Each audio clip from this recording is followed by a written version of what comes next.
Ilena maring ingsun kowe nyangka latur jauna ora den balekno sira kabeh. Orang yang selalu berpikir bahwa dirinya itu teledor dalam hal taat, padahal Allah selalu baik pada dia. Kalau selalu berpikir gitu, mesti ya tawalladu dadi kalahirna minha sange hadil fikra fal haya wisin. Wa hadza tafakkuru tailah mikir yazidu nambe apa tafakkur fi khaufika indal mati sira wedi minallahi sange Allah taala. Orang yang berpikir demikian terus isin terus dadekno wedi pangeran wayah miluka lan dorong apa iki hada ka ing sira alalau min nafsika ing atase modo awak sira mengkritik diri kamu sendiri wa taubihiha lan melehno nafsika wa mujamanabati taksiri lan ngeduwi pepeko wa mulazamati tasmiri lan mulazamah no netepi cangcut. Tasmir mana cangcut napa serius nih tasmir bahasa Indonesia ini serius. Kalau orang tahu dirinya gegabah pepeko dalam ibadah, kemudian tahu itu disalahkan Allah, pasti dia akan menjauhi taksir itu, sembrono itu, dan selalu serius melakukan ibadah. Menurut terang masalah mulai fikrotun fi wa'dillahi ta'ala. Terus kita tahu di Quran di hadis itu ada janji Allah, kemudian ada ancaman Allah. Terus yang dijanjikan tentu para wali. Wali wong apik kowe wali sanggepe wali. Wali amatir wali pokoke wali. Terus perilaku sing ora disenengi Allah. Kalau beri contoh nggih sing aman, maksudnya aman itu ada di beberapa kitab. Misalnya Fathul Mu'in. Fathul Mu'in itu kitab yang dipakai semua pesantren kitab fikih. Itu kalau ngeritik kamu kalau mau sholat iku kudu ana melayune. Mane kula nu sering gawe syariat teng santri kula, pokoke nek ape jamaah mbuh pira kadare iku ana mlayune. Guling-gilingan nak kowe iku serius. Kan yo ora lucu misalnya dipanggil kiaimu terus mlaku sewantai kan koyo wong ora peduli napa. Nah, dawe Mu'in itu sederhana oleh gawe contoh. Karena Allah itu mengkritik orang munafik yang kalau berangkat ke salat tuh malas-malesan. Artinya fal kasal iku min sifatil munafikin. Malas-malesan adalah sifatnya orang munafik. Jadi kena ape sholat terus sampai angop terus rokoknya dindakno sik. Sewantes. Nah iku rondok. Rondok PKI rondok munafik karo. Wae rondok. Mergo sifat itu sifat yang napa? Munafik. Wa idza qamu ila sholati qamu kusala. Kalau mereka berangkat ke sholat itu secara malas-malesan. Nah, kebalikannya orang baik itu wasari'u ila maghfirati mirabbikum. Kalau ada sesuatu yang potensi menjadikan maghfirahnya Allah itu kesusu cepet-cepetan. Ngan rata-rata kiai nak melaku iku banter. Guling-gilingan nak menuju barang apik iku ketok serius. Nah, kiai kok mlakune lon-lon kemungkinan nek ra di dhuwit ya ketuan. Ora pati iso ngaji, jare sing anteng-anteng kuwi ana makonane, paham no? Sekali-kali nek ngaji pas marung ana tat ngaji mlayu nganti nabrak-nabrak wong. Iku insyaallah luwih keren apa? Tapi yo ngawur nganti nabrak-nabrak wong.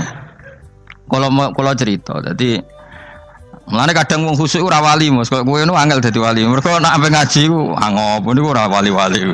Mulane iki mareni terakhir iki mareni ya. Jadi tumak nina itu ada batasnya, enggak boleh tumak nina fil khairi. Kalau kebaikan kudu wasa riwono kesusun. Sebagian ayat kebaikan diredaksen Allah fafirru ila wa firru iku melayu. Jadi kan ape ngaji kok lonton pe jamaah iku gak seru, kudu napa? Melayu. Ana melayune, ana unsur cepet-cepet. Mulane kadang wong anteng ra dadi wali-wali mergo kenemenen. Paham ya? Iki peringatan ke wong Solo mek Jogja niki. Nah bab iki ape wong Madura. Tapi nak hadis la takhdhab ape wong Solo mek Jogja. Dadi kok plus minus apa? Madura soleh lah kandhani la takhdhab paling abot. Aja gampang muring-muring. Paling abot. Lan kula di santri Madura kathah. Tak kandhani pantangane hadisnya Madura la takhdhab. Mergo Madura paling susah nak disuruh menahan muring-muring. Nah wong Solo Jogja nak kon kesusu ra gelem. Ngalon-alon waton kelakon wamaten. Saiki jog ngaji dirubah no. Sing wong Jogja koyo Ruhin barang Melayu. Sing wong Madura ora napa? Ora emosi. Jadi ya enggak apa-apa, memang kita tidak pernah sempurna. Nah, kula wong Pantura radi seneng misah wong Pantura niku. Mergo belah no. Tapi ini penting kula aturno. Makanya ndak ada ibadah yang Nabi itu tidak kesusu. Bahkan saking kesusunan Nabi itu pernah ada kejadian dan ini nggak bisa ditiru secara fikih. Saya ulang lagi ini nggak bisa ditiru secara fikih. Ada air itu kira-kira ya hanya sekitar 100 meter. Tapi saya ulang lagi ini nggak bisa ditiru secara fikih.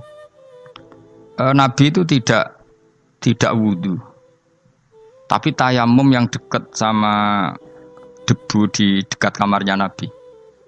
Itu riwayat yang memang nggak bisa ditiru tapi harus dibenarkan. Ketika Nabi ditanya kenapa engkau tidak menuju air itu, jadi saya tidak yakin sampai air itu. Padahal saya kesusu nang suci. Jadi saking inginnya Nabi nang suci itu sudah yang dekat tayamum saya tayamum. Tapi saya ulang lagi ini nggak bisa ditiru secara fikih. Karena kamu tidak akan hadir kayak Nabi. Makanya ini tak peringatkan kamu kan tidak akan hadir. Meniru aku kira iso, meniru Nabi itu baru iso. Iso Gus nak niru jajal maca kitab koyo aku nak melengkar kabeh. Jadi Nabi pernah ngalamin itu ya. Jadi itu enggak sampai 100 meter ada air. Mungkin enggak sampai 50 meter bahkan. Tapi Nabi itu pas panik. Mungkin saking hadirnya pada Allah ingin posisi suci. Itu tayamum. Ketika ditanya al-amru asra'u min dzalik. Urusan bisa lebih cepat timbang itu. Saya pernah ngalami seperti itu tapi tidak se ekstrim tayamum. Wudu pakai aqua, pakai. Jadi saya pernah di mobil, kemudian saya pas usul, mobil tak suruh berhenti terus saya wudu pakai air aqua. Padahal ya dekat masjid ya dekat. Karena kadang tadi kepanikannya orang-orang dekat Allah itu beda. Itu pokoknya butuh asro, butuh melakukan sesuatu yang cepat. Ada contoh lagi yang lebih ekstrim. Ada ulama punya baju dua. Karena orang Arab kalau pakai pakaian kan celana terus sarung baru jubah. Makanya orang Arab itu biasa pakai lafaif berlapis-lapis pakaiannya. Ya pastinya pas kondisi ideal itu biasa lafaif. Ya kayak saya misalnya kan nggak pakai kaos karena orang priayi kan mesti pakai kaos baju. Cuma saya nggak pernah pakai jas dianggap nganten malah repot. Kalau disungkan, kalau di jas kuatah kan. Gara-gara dianggap kiai rata-rata nak ngaji kan aku jas. Karena jaluk kan nggung nyai.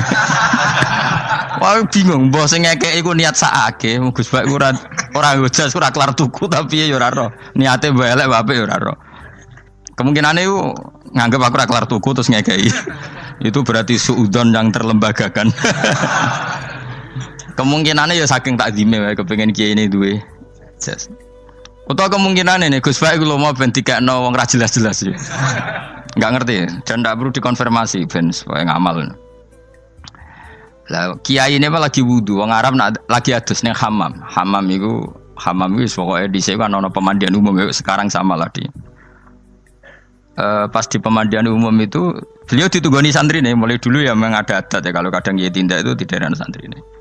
Aku ora gem daerah Mustofa, lah mlakune gede malah lara kabeh. Jak ning bandara iku sing roh terminal A1 ya aku, ndekne tiket ya aku lek derekno malah aku sing derekno akhirnya. Sembrono. Seloro kabeh diten. Opo ora ro. Swarga ya ora ro, dene sampeyan nak tuntun ya ora ro. Singkat cerita, si kiai tadi dengar fulan saya minta baju karena yang miskin ini di dalam kamar mandi itu mestinya ya udah. Kiai sudah di kamar mandi, itu bilang ke santrinya, "Cung, baju itu kasihkan satu sama yang minta tadi." Terus kata santrinya, "Ya Syekh, halla badaan hosal tambok kamu jangan ke susu, kamu mandi dulu, engkau mandi dulu baru ngasih." Terus kata beliau, hati saya pas itu ingin ngasih. Setelah mandi saya selesai, mungkin hati saya sudah rubah, tidak ingin ngasih. Jadi cepat itu imma takut mati sehingga kamu tidak sempat melakukan kebaikan, wa imma takut rubah. Takut rubah. Kan iso wae pas adus karena mungkin lagi seneng-senenge kena banyu, lomo. Barang 200 medit. Kan yo ora roh. Lah nek pas lomo lakoni wae engko kan iso medit. Atau pas sampai lomo wis mati. Potensi jadi kita ini mengejar waktu mati dan mengejar berubahnya pikiran Berubahnya pikiran. Pokoknya walhasil dalam semua kebaikan teksnya Quran tuh fafirru ilallah, lari. Firor itu maknanya apa? Lari. Itu yang saya minta lah. Jadi tradisi tertentu. Tapi memang tradisi tumak nina itu bagus. Saya hormat sama orang Jogja, Solo, Magelang itu hormat. Tradisi tumak nina itu bagus. Tapi kadang kenemen. Karena ada momen di mana kita harus ke susu. Misalnya kebakaran kan ke susu. Kalau takut kebakaran sejak kita harus ke susu, apalagi ini kebakaran rokok itu spring, itu lari. Ya, jadi ini kita harus fair. Makanya guling-gilingan. Saya tuh kalau manggil santri kok kurang lari itu tak marahin. Bukan karena saya ingin bikin syariat.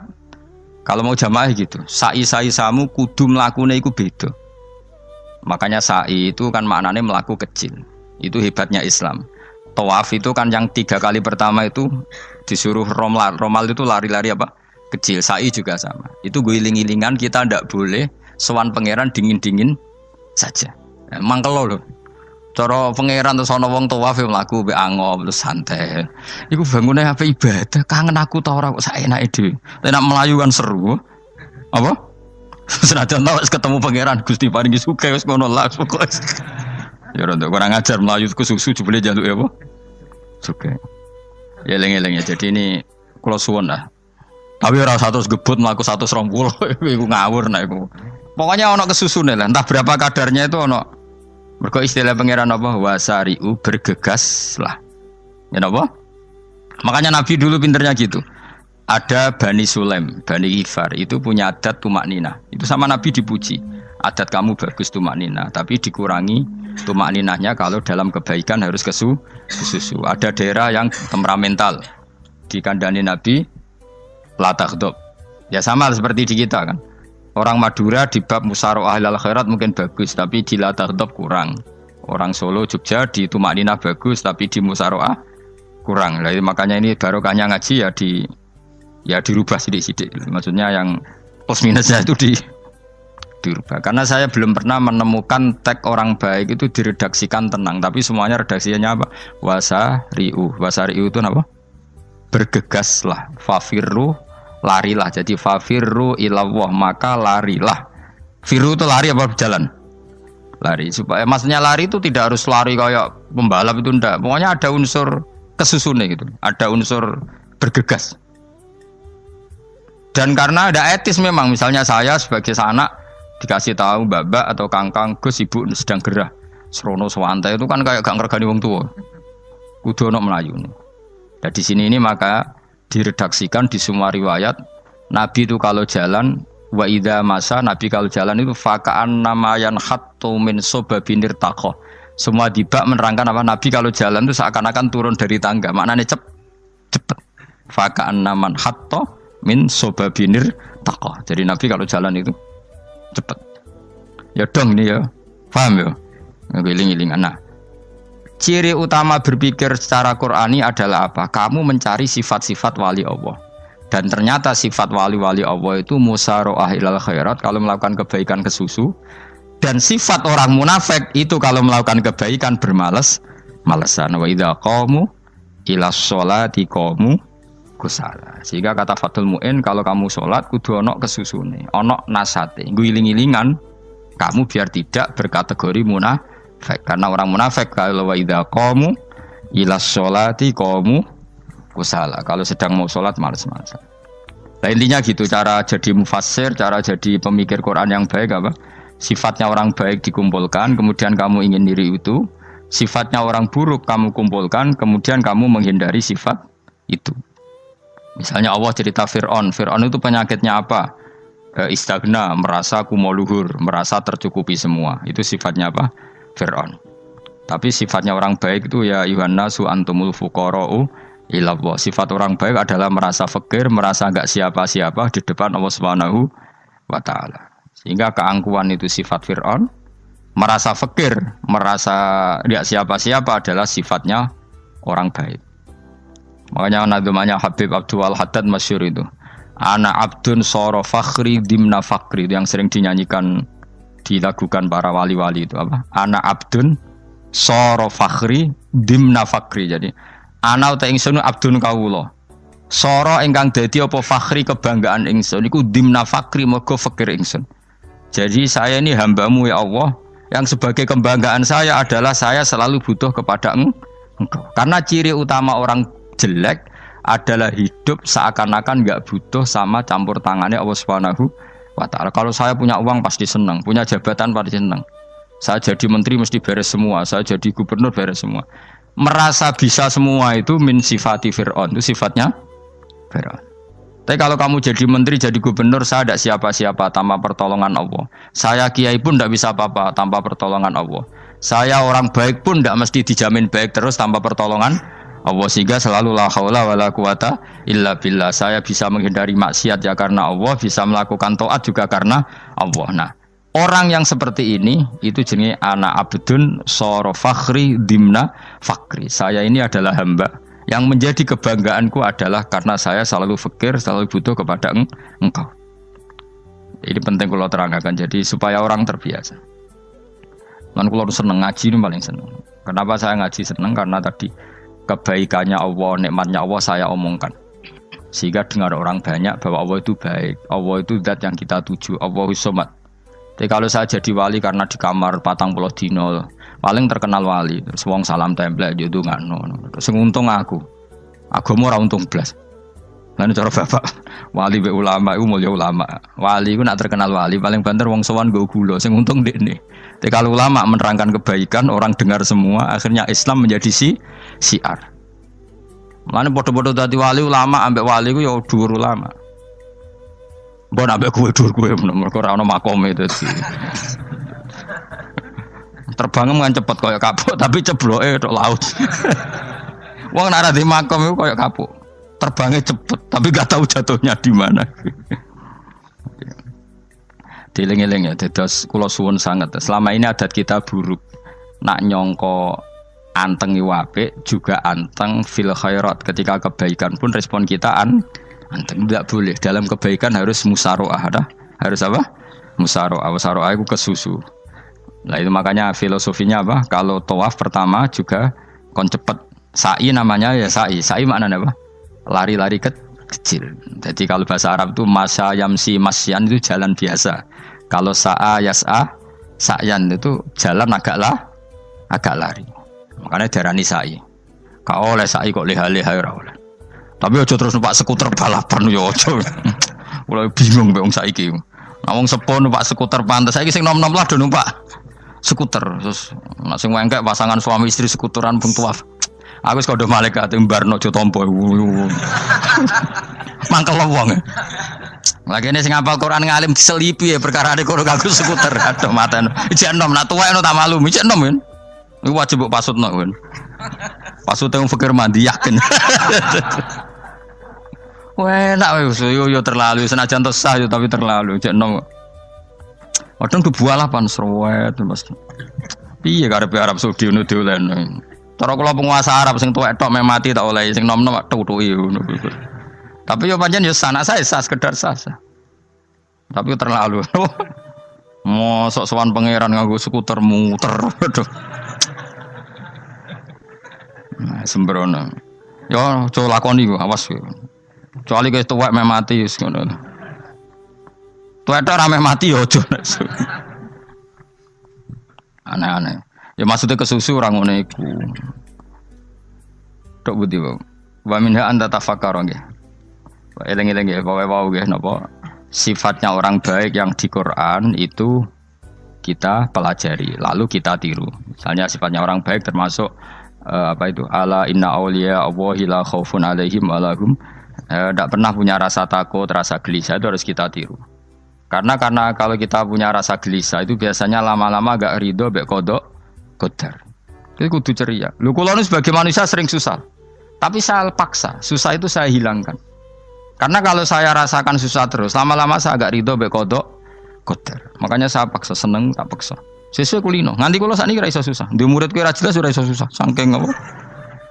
Nah kiai kan susah. Aku di murid wae Gus, tuwa iki tok ora ora jelas. Goblok cara aku kiai ngono. Ora usah ngono. Zaman akhir ana wong ngaji go kitab wis hebat. Ana ngrungokno ngaji wis hebat. Ana ora paham tekone majelis wis hebat. Lah nek paham teko kan wajar, kira paham kok teko kan luar biasa. Nak ana penikmat ngaji paham biasa. Ini enggak paham kok teko. Wae guyu iso. Guyu hebat itu, hebat. Nah ono menteri dilantik guyu wajar, ora menteri ra kok guyu. Iku kemungkinane loro, saking waline saking gedenge iku semua. Pokoke seneng ibadah. Mergo sifate wali iku la khaufun alaihim walam, ndak ada rasa takut, ndak ada rasa susah. Lho kula sebagai manusia kadang ya khawatir. So anakku nasibe piye, putuku nasibe piye. Tapi aku anggere eling saya ada ya karena Allah. Dan saya punya rezeki karena Allah. Orang lain di sana banyak orang kaya, padahal gak anakku. Berarti yang menciptakan kaya itu tidak saya. Buktinya orang lain yang gak anak kita kaya banyak, sukses banyak. Kenapa kita menjadi seakan-akan pelaku sejarah? Kadang orang kan berpikir, ya akhirnya orang mesti maslahat dan kamu. Pas minta itu karena tomak kamu, hadun nafsi kamu, serakah kamu, tapi nggak tahu diri, pantas taura dengan permintaan. Kayak gue misalnya jongo jadi wali, iso awak tersinggung, bocor atau tirakat atau jalur jadi wali. Tapi gak dongo ya Allah tersinggung, kere rah tahu dongo. Jadi orang kalau tidak wali itu sudah keliru terus. Jadi kok di sepuro, tapi tak kira itu akeh. Ya jajal gitu dongo wali kok sabtu kok dirjelan. Kira-kira Allah tersinggung ngopo nyembah. Kira-kira tersinggung. Tapi misalnya kita tahu dongo kepengen kau Imam Syafi'i, Allah tersinggung. Bocah ora di idola. Terus piye Gus?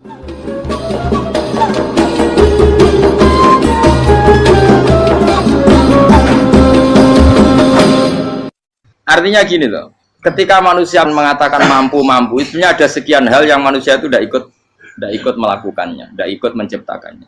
Misalnya kue nyuber, supirana enak, punya pengalaman, tidak kecelakaan karena apa? Nyuber kue enak, mobilku normal, mobilmu normal lah, tewabrak mobil yang mabuk, apa? Nah di sini ini manusia dituntut, diingatkan terus, kamu itu butuh Allah, rahmat Allah itu yang melindungi kamu, bukan keahlian kamu, bukan kecakapan, karena tanpa itu semua tidak bisa, semuanya Allah. Ya, tapi manusia tadi gara-gara misalnya tadi mobilnya normal, dia punya keahlian nyupir, terus mengklaim kalau keselamatan dia itu karena hati-hatinya dia, karena mobilnya normal. Padahal ada sekian catatan yang menjadikan dia selamat dan semuanya itu kudrahnya Allah Subhanahu wa Ta'ala. Misalnya gak ditabrak wong mabuk, gak ono gempa, gak ono bumi merekah. Misalnya kita pintar nyupir lah, terus bumi memang ngap, terus kita templong nggak apa-apa. Pokoknya daerah-daerah kayak ya rasa tak sebut nomor itu. Kira tahu muka siapa ya, bener mari tak sebut nomor yang ngeri. Intinya Indonesia itu aman, tapi kita tenangai satunya aman kafir, orang sing aman. Kira usah khawatir likuifaksi, usah khawatir meteor jatuh, nggak ya potensi, no? Potensi semua. Sehingga ini sedikit saya ijazahkan.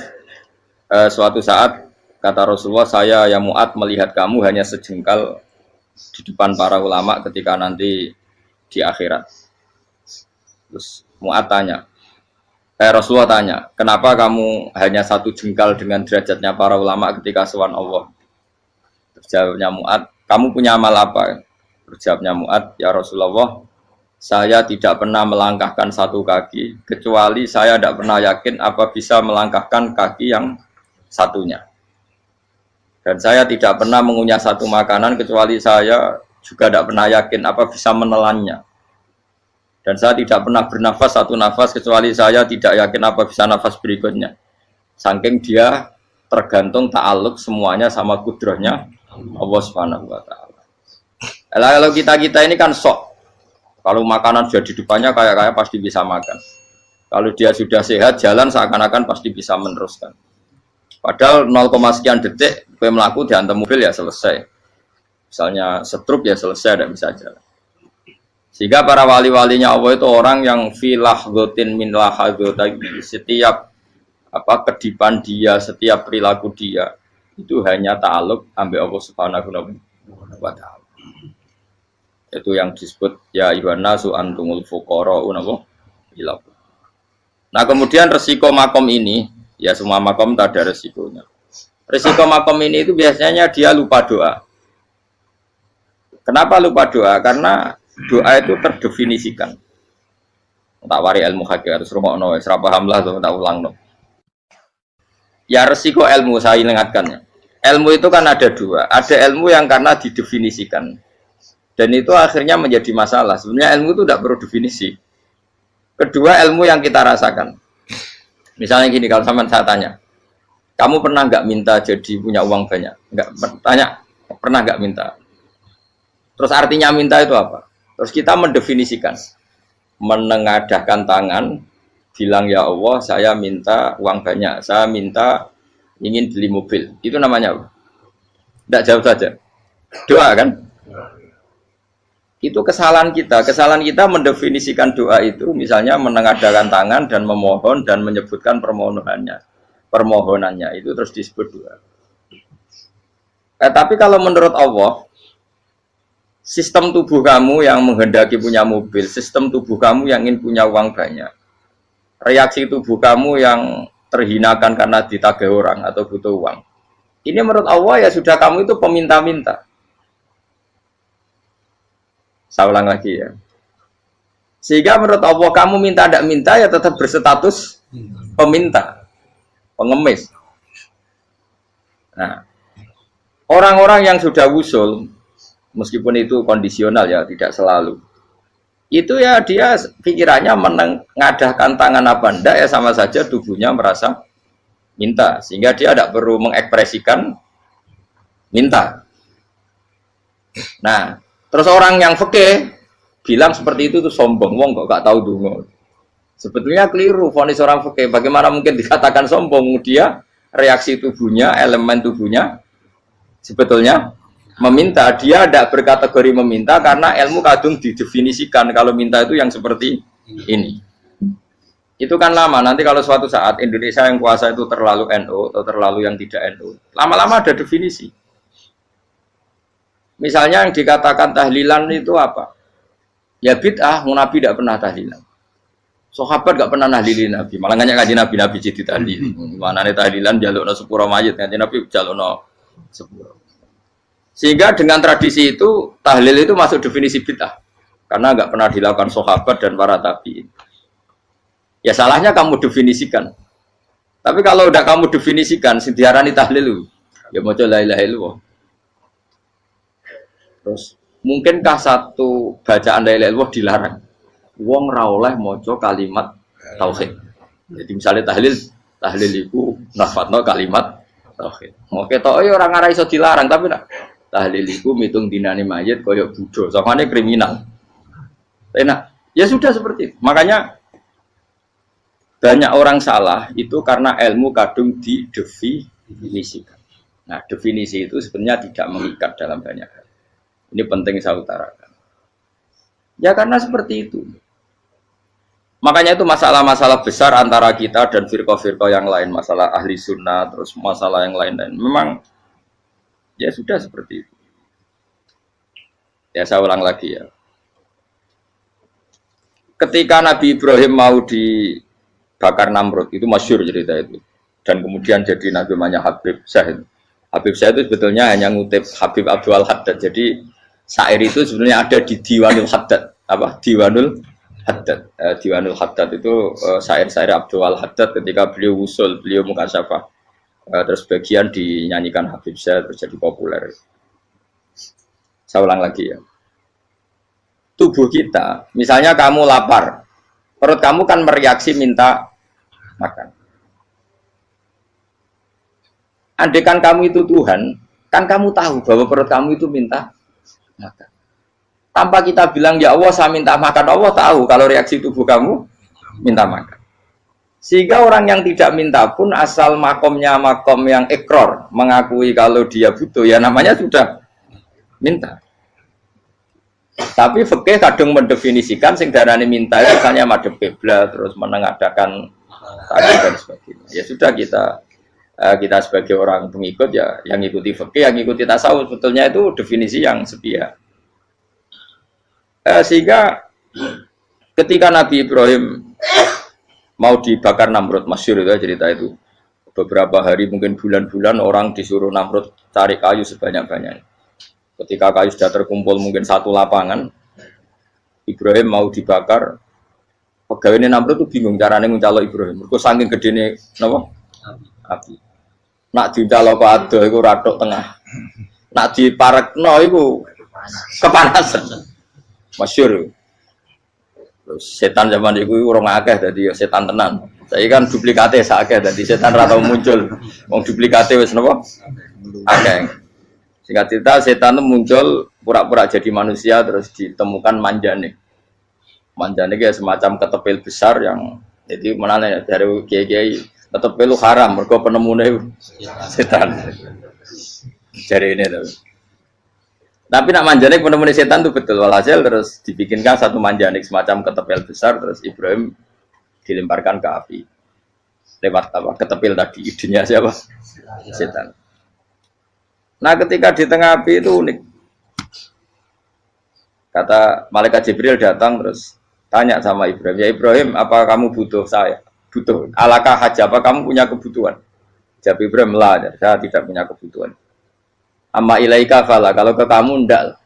Karena kamu makhluk, apapun keren kamu Jibril tetap kamu makhluk. Amma ilaika fala.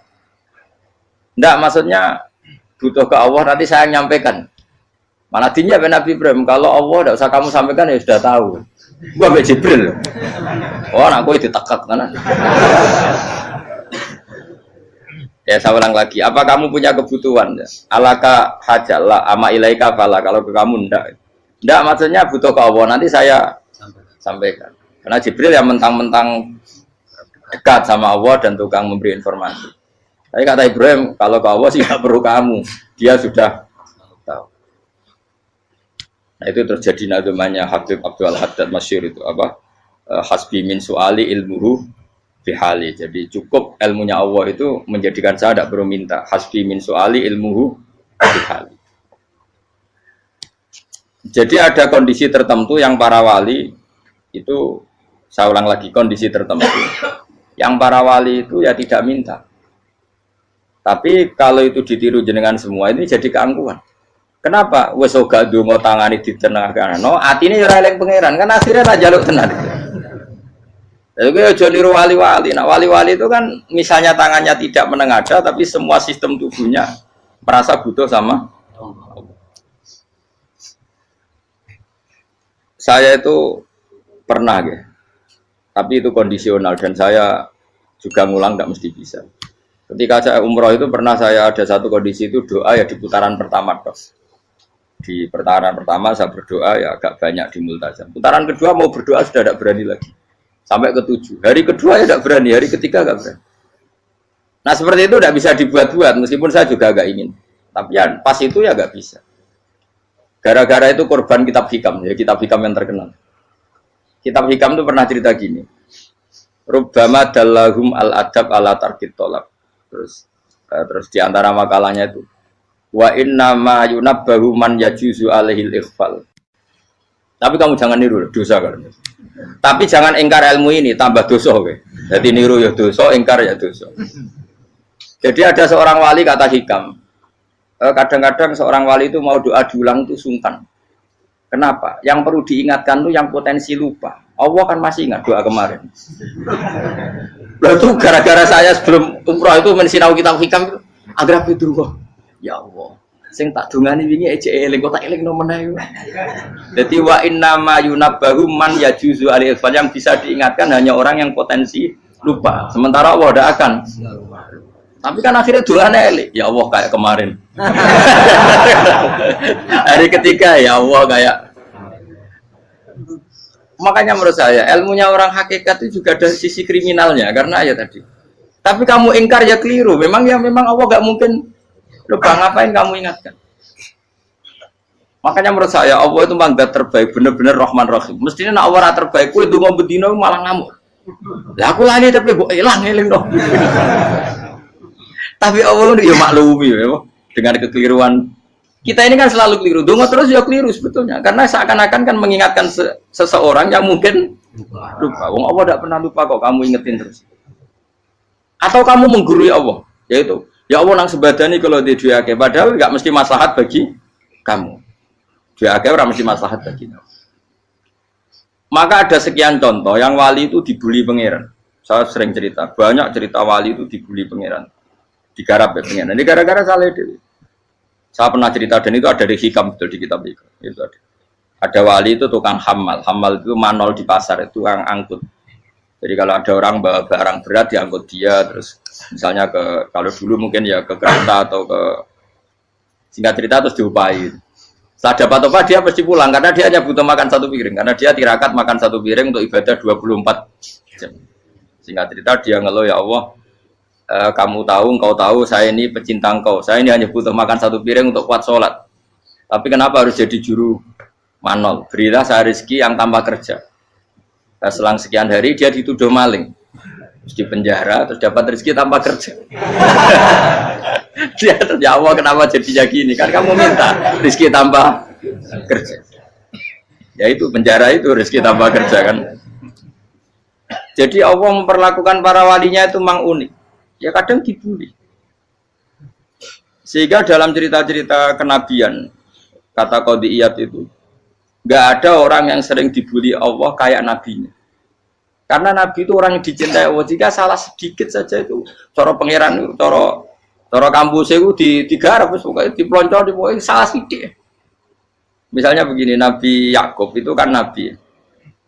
Dia mungkin nyon jauh nggak tersadar, nyembelih anak sapi itu di depan indukannya. Ya beliau mungkin spontan saja, Pak. Kalau kamu yang melakukan pasti tidak ada hukumannya karena Allah tidak pati peduli sama kamu, sudah lah. Artinya nggak peduli, salah pantas saya ngurah jelasin gitu.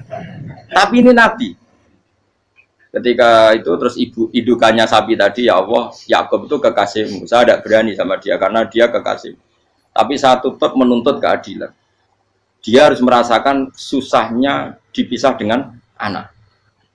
Meskipun dia tidak nuntut rasanya roh anak di sebelah itu tidak ada se ekstrim itu. Sapinya itu hanya nuntut, ya Allah, dia harus merasakan sakitnya terpisah dengan anak. Akhirnya Allah menciptakan Yakub mengalami terpisah dengan Nabi siapa? Yusuf. Itu kalau kata Qadiyat, itu kalau yang melakukan tidak Nabi pasti nggak dibully Allah, dibiarin. Karena Nabi ini yang melakukan. Nah. Terus ini Nabi Yusuf lagi mana rasa daftar wali berat. Nabi Yusuf itu di penjara itu karena terdolimi apa karena memang dia salah? Terdolimi. Dan Nabi Yusuf itu Nabi. Nabi Yusuf itu Nabi betul memang benar-benar. Meskipun ganteng dia Nabi. Syaratnya Nabi ganteng kira-kira mlebu. Nabi itu harus ganteng, nggak boleh. Nabi elek ora oleh. Karena Allah isin di kekasih kok kriting elek. Allah itu di selera. Kabeh Nabi mesti yang paling ganteng di kaumnya, yang paling nasab. Enggak boleh Nabi kok pesek, keriting, enggak boleh. Tapi kalau sudah jadi orang soleh boleh kan. Tapi kalau Nabi enggak boleh. Nabi Yusuf bukan, masyhur kan cerita Nabi Yusuf dengan siapa? Zulaikha. Dan belum ada orang dalam keadaan darurat masih cerdas kayak perempuan. Jadi singkat cerita, ketika Yusuf diajak Zulaikha selingkuh enggak mau kan keluar dari kamar. Dalalah kebetulan wa alfaya sayyidah Rajal. Itu si Zulaikha tadi spontan langsung bilang, wahai suamiku, apa hukuman orang yang ingin menodai keluargamu?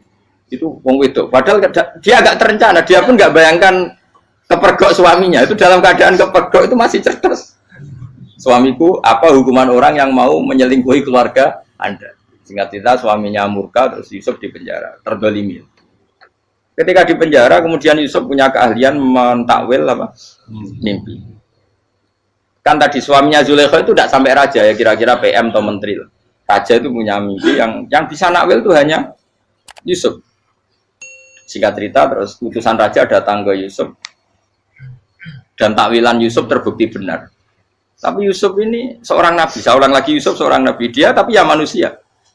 Bilang gini ke utusannya, coba bilangkan ke raja kamu, di penjara ini ada orang yang di penjara secara terzalimi, yaitu saya. Tolong laporkan ke majikan. Itu Allah tersinggungnya itu bukan main. Nabi kok lapor makhluk. Itu tersinggung. Nah, kowe kan gak piye. Kowe ngajakno proposal ya ora piye. Wis pokoke Allah kowe wis ra piye. Wong sampean swargane ya ora langsung wae ngono. Pokoke kira-kira kan sudah enggak perlu ditegur. Makanya fa'an sahu syaitanu dzikra rabbi fala bisa fisijni bid'asin. Maka Allah mentakdirkan utusan raja tadi itu lupa melaporkan peristiwa Yusuf ke raja tadi. Sehingga raja gak pernah dengar kalau ada orang di penjara karena Allah tersinggung. Wong kowe ku nabi kok lapore ambek penguasa. Ngono tok iku wis Allah tersinggung. Karena dia nabi, gak boleh nabi lapor makhluk. Jadi Allah itu dengan nabi itu sangat-sangat sensitif. Sangat-sangat sensitif. Ya begitu. Terus cerita yang terkenal, meskipun ini nggak ada di Quran, Nabi Musa. Nabi Musa itu pernah sakit gigi karena dia mentang-mentang kalimullah, orang yang sering komunikasi dengan Allah, minta ya Allah, tolong tunjukkan obat gigi saya itu apa. Singkat ini sama Allah dikasih tahu, kamu ngunyah suket ini gitu, rumput ini kamu kunyah nanti pasti sembuh. Karena resepnya dari Allah ya pasti mujarab, kan nggak kok dokter. Singkat ini dikunyah terus sembuh. Suatu saat dia sakit gigi lagi, nggak konsultasi lagi karena masih punya resep tadi kopian apa resep. Dia datang nyari suket yang sama dikunyah tambah sakit. Tanya sama Allah, ya Allah ini kan resepnya yang sama, kenapa tambah sakit? Kata Allah, kamu itu kekasihku.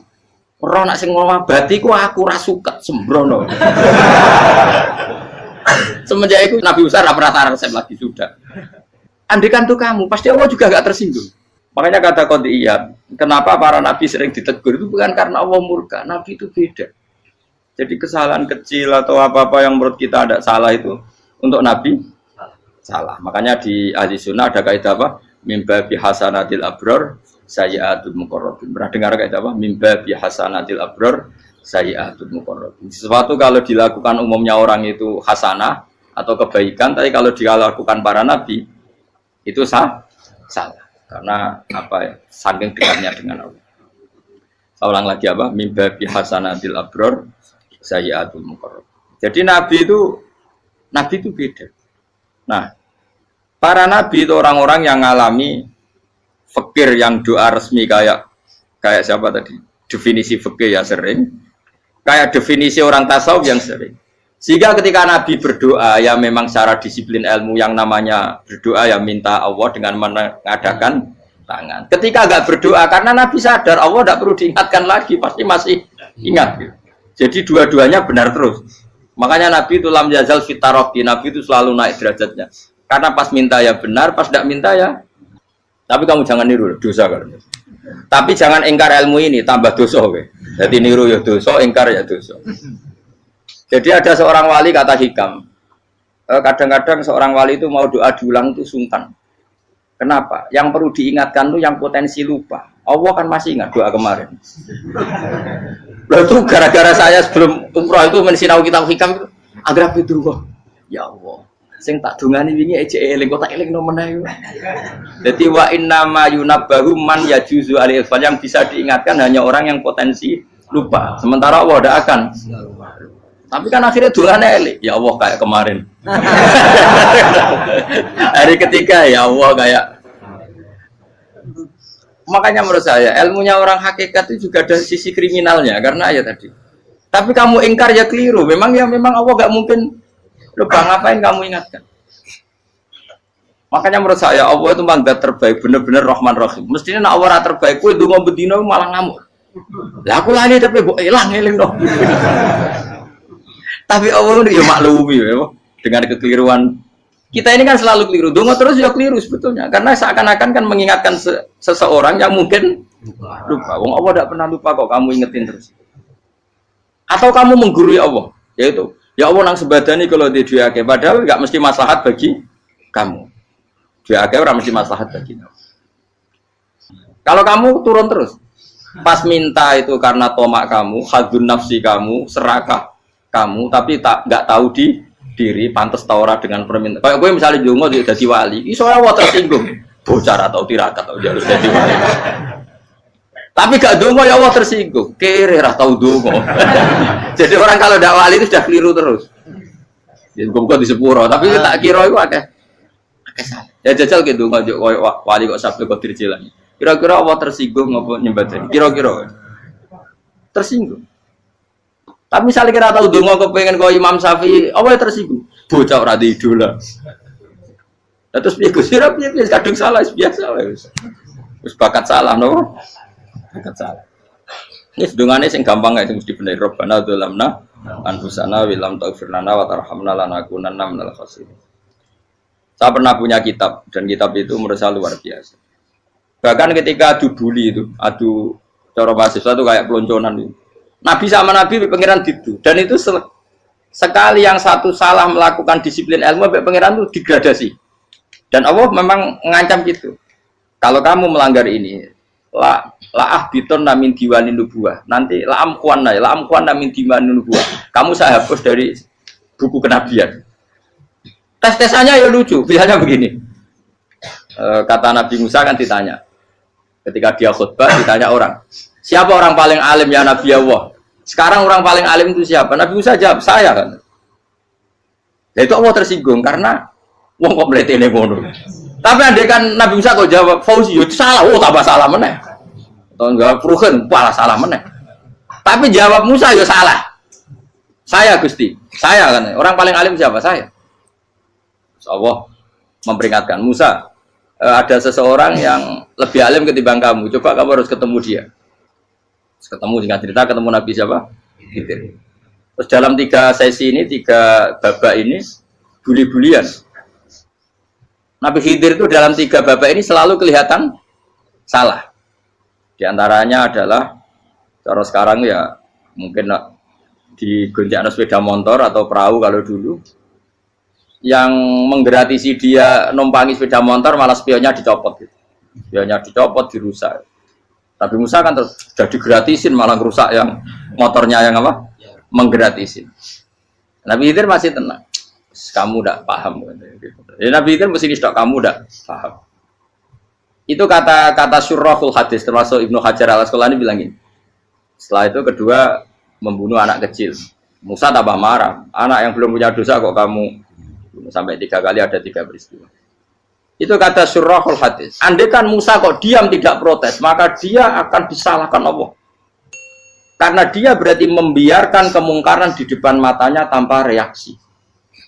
Jadi sebetulnya ketika Musa berontak itu Nabi Khidir, Nabi tenan gitu. Jadi itu kan unik. Tapi berontak itu disalahkan. Jadi angel sandi tes-tesan jadi Nabi itu ya angel. Misalnya kok Nabi Musa itu kayak model santri Jawa Timur. Nabi Khidir salah, nggih nderek mawon. Ya ora nabi jero barang mungkar. Menengae. Berarti yo nabi goblok ngono kira-kira. Makanya memang Musa harus konsisten seperti itu, harus demo terus. Kayak saya misalnya sebagai kiai fikih, kiai ya harus seperti ini cara mulang saya. Enggak boleh saya misalnya terus anut mulang terus tawadhu semeneng terus ora karu-karuan. Jadi andai kan Musa kok tidak protes itu malah salah. Ya memang harus. Dan itu Nabi Khidir dia, Nabi tenang. Makanya Nabi Khidir akhirnya respect. Tidak ada hati sebaik kamu Musa. Risi itu gak nyaman ketika melihat kemungkaran. Jadi itu sebenarnya poin. Tapi lucunya Nabi Khidir ya nyalan. Takkan dari rasa kok komen takok. Tapi harus disalah no. Ya aku cari Nabi Musa. Ya jajal, gawe peristiwa meneh aku tak sabar rata kok. Bareng. Kon jajal neh. Bareng dijajal ya protes meneh. Bareng protes meneh, tinggal 1 kali kesempatan. Kowe takok meneh wis ora dadi muridku. Dikasih kesempatan lagi, ya protes meneh dek nomor. Tapi itu justru itu menjadi kelebihannya Nabi Musa karena syarat seorang nabi adalah al-musara'ah ila inkaril munkar kata Ibnu Hajar al-Asqalani. Syarat seorang nabi adalah secepat ngingkari sesuatu yang mungkar. Enggak boleh. Ya toh kan misalnya kita jadi murid terus gurumu itu gandeng artis atau gandeng penyanyi dangdut. Nggih nderek mawon. Jadi guru bener goblok. Tapi kowe ngloroi guru tersinggung. Ora roh hikmah iku. Kan bingung no. De guru ini kok bingung no. Lha ki de guru jadab dorong Jawa Timur apa? Gurumu gandeng penyanyi dangdut. Reaksimu piye? Jek takok. Ayo loh, nak elek kan gak iri. Biasanya nak elek itu ra iri, sekarangmu Pak. Sing ayu, sing potensi iri. Kira-kira reaksi kamu itu milih derek mawon apa berontak?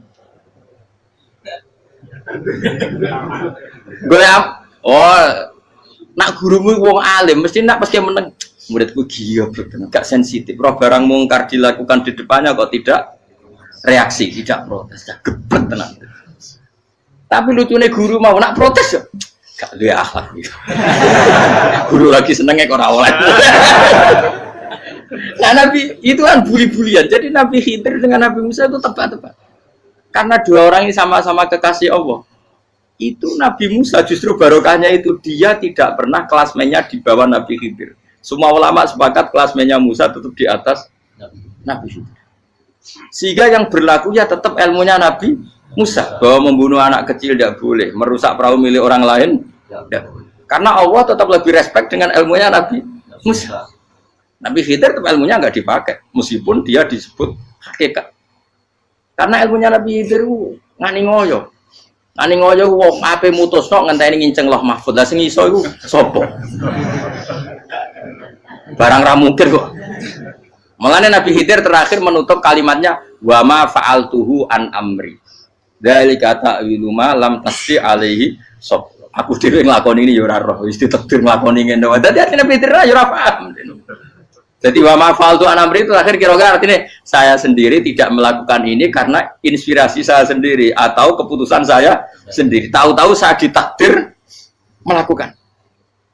Karena pas itu Nabi Khidir disetting semuanya dengan ilmu hakikat, yaitu bayi tadi memang kutiba kafiron. Kutiba kenapa? Kafiran. Memang dia nanti kalau umur nganti tua ditakdir mati kafir. Daripada mati kafir nanti, ya sudah mati sekarang. Tapi nggak mungkin kan ada syariat daripada soben beling pateni ke cilik. Orang syariat tetap ikut Nabi Musa. Makanya kata Ibnu Hajar Al-Asqalani itu uniknya Allah sama para wali-walinya. Waliku klirullah itu tetap disenangi pengen. Terus pengenan nabi ini yo kecil-kecilkan yo panjang wong. Terus keempat kan.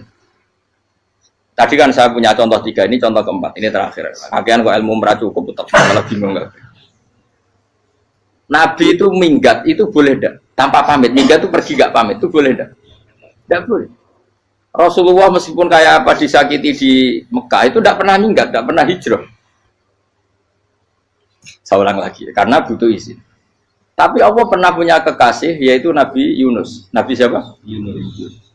Itu Quran meredaksikan ya abako. Abako itu terjemahnya apa? Minggat. Kalau pergi itu dahaba. Tapi ini Allah meredaksikan itu abako. Abako itu ya minggat. Nabi Yunus itu dakwah di daerah Nainua. Nainua itu ya Babylon sana. Kampungnya namanya Nainua. Ya daerah Babylon. Babylon itu kalau di geografis modern ikut Irak. Ikut mana? Irak. Jadi Kufa, Basra, Babylon. Terus siapa itu yang ngalahkan pasukan Yahudi dulu itu Buktanasor, Hebuket, Nasir itu ikut mana? Babylon apa?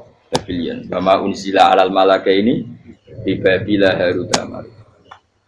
Makanya kalau ulama-ulama melihat Irak kacau sampai sekarang itu tidak kaget. Irak itu ardun mal'unah kalau di kitab-kitab. Bumi yang memang sudah terlaknati mulai dulu. Sehingga ketika ada kasus Saddam Hussein sekarang itu ulama tidak kaget. Zaman Rasulullah Sugeng itu Irak itu termasuk sudah bumi yang guna keazala, jadi di sana pasti banyak fitnah. Fitnah pertama yang dicatat sejarah adalah Mautul Husain apa? Kabudute Said siapa? Husain di Karbala. Era Imam Syafi'i adalah zaman mifnah, ulama dibantai karena dipaksa mengatakan Quran apa? Makhluk. Terus konflik-konflik sampai era Saddam Hussein terus era sekarang jadi. Lah kita ini ulama sebenarnya tahu tarikh itu. Tapi di era modern kan dianalisis karena campur tangan ini itu ya sudah lah. Sebab goblok pun aja daripada ngebantah-bantahan malah rakam. Sebab goblok, sebab pinter. Nah sekarang kan analisisnya kan, wah ini ada campur tangan pihak ketiga diciptakan nih saung ini. Ya kalau intelijen harus ngomong seperti itu. Kalau kita seperti ulama memang dari dulu dicap Nabi hunalika az-zalasil wal fitan. Saya teruskan. Nabi Yunus itu dakwai kaumnya itu lama sekali dan tidak iman. Nah semua nabi kalau kaumnya anda iman itu diberi hak Allah ngancam akan adanya azab apa ngancam akan adanya azab. Nabi Yunus ngomong gitu terusin. Nanti kalau kamu udah iman itu pasti kena azab. Anggap saja dia ngancam gitu sudah berbulan-bulan. Singkat cerita azab baru tinggal 3 hari lagi. Ayo nang iman tinggal 3 hari lagi. Ya kira-kira dia ngomong misalnya Ahad, berarti Ahad, Senin, Selasa atau kamu milih Selasa ya Rabu, Kamis. Singkat cerita Ahad itu dia gak kuat. Wah semuanya kurang telung dino kaumku tetap orang iman. Mangkel asal minggat deh. Mau minggat ya jadi mau minggat kan gak punya tujuan. So asal pergi jauh saja.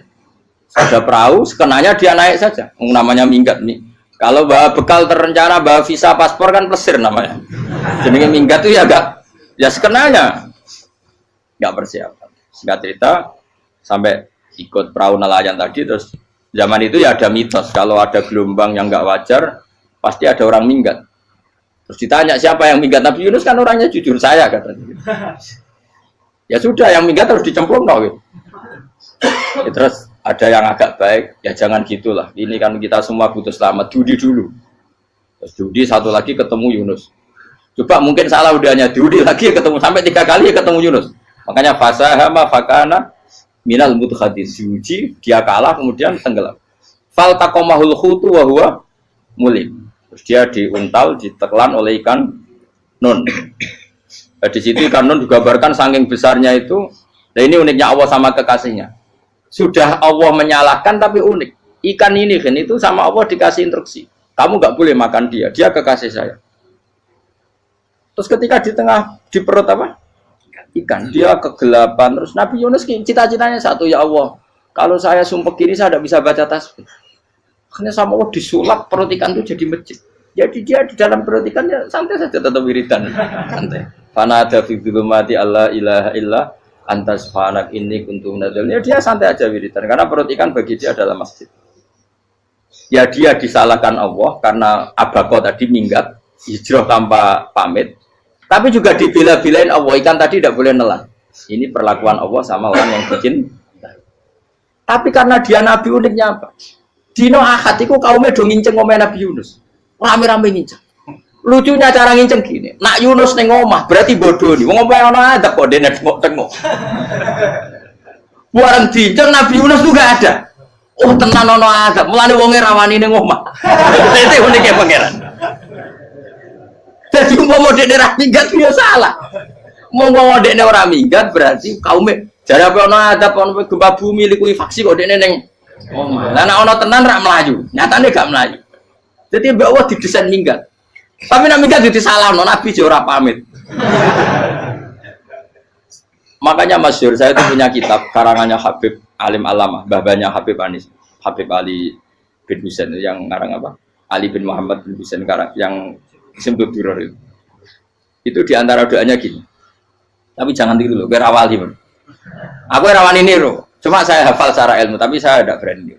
Waj'al sayyiati man ahbabta. Ya Allah, jadikan kesalahan saya itu kesalahan orang yang kau cintai. Terus pokoknya salah lagi jadi pengiran kadung seneng, salah lagi sampai wae wong seneng.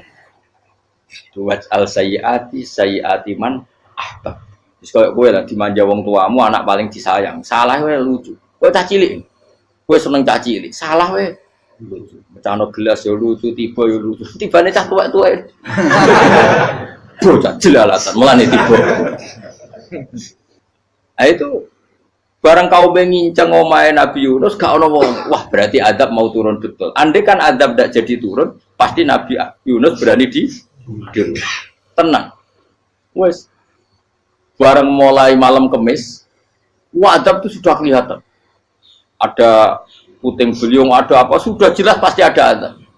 Kaum yang lapangan tobat finish. Secara bal-balan menit-menit apa? Terakhir. Woi, apa pengen ditompo tobat. Wes gak sida tak adab wong kowe tobat. Singkat cerita Nabi Yunus hari ketiga atau apa dia selamat. Pakai versi yang umum saja. Selamat faltaqamaul khutu bahwa falaula annahu kana minal musabbihin la bi batni ila yaumi yub'atsun. Akhirnya dimuntahkan sama ikan nun tadi terus dia keluar. Barang keluar tanya-tanya kabar gimana kabar kampung Nenua, baik-baik saja. Kabar awalnya mulai karena dia tahu kalau orang bohong itu dihukum mati. Padahal dia bohong katanya Kemis itu ada adab, ternyata kampungnya baik-baik. Padahal baik-baiknya karena mereka jadi masyarakatnya nyari dia karena mau iman. Si nabinya agak berani pulang karena nanti dihukum mati. Aku pangeran nabi kekasih itu dia. Pangeran ya bully gitu. Oh itu gue beda-bedaan, wong kekasih pangeran, aku yang kreatif itu langsung diadab. Jadi pangeran kekasih gue beda, orang koyo.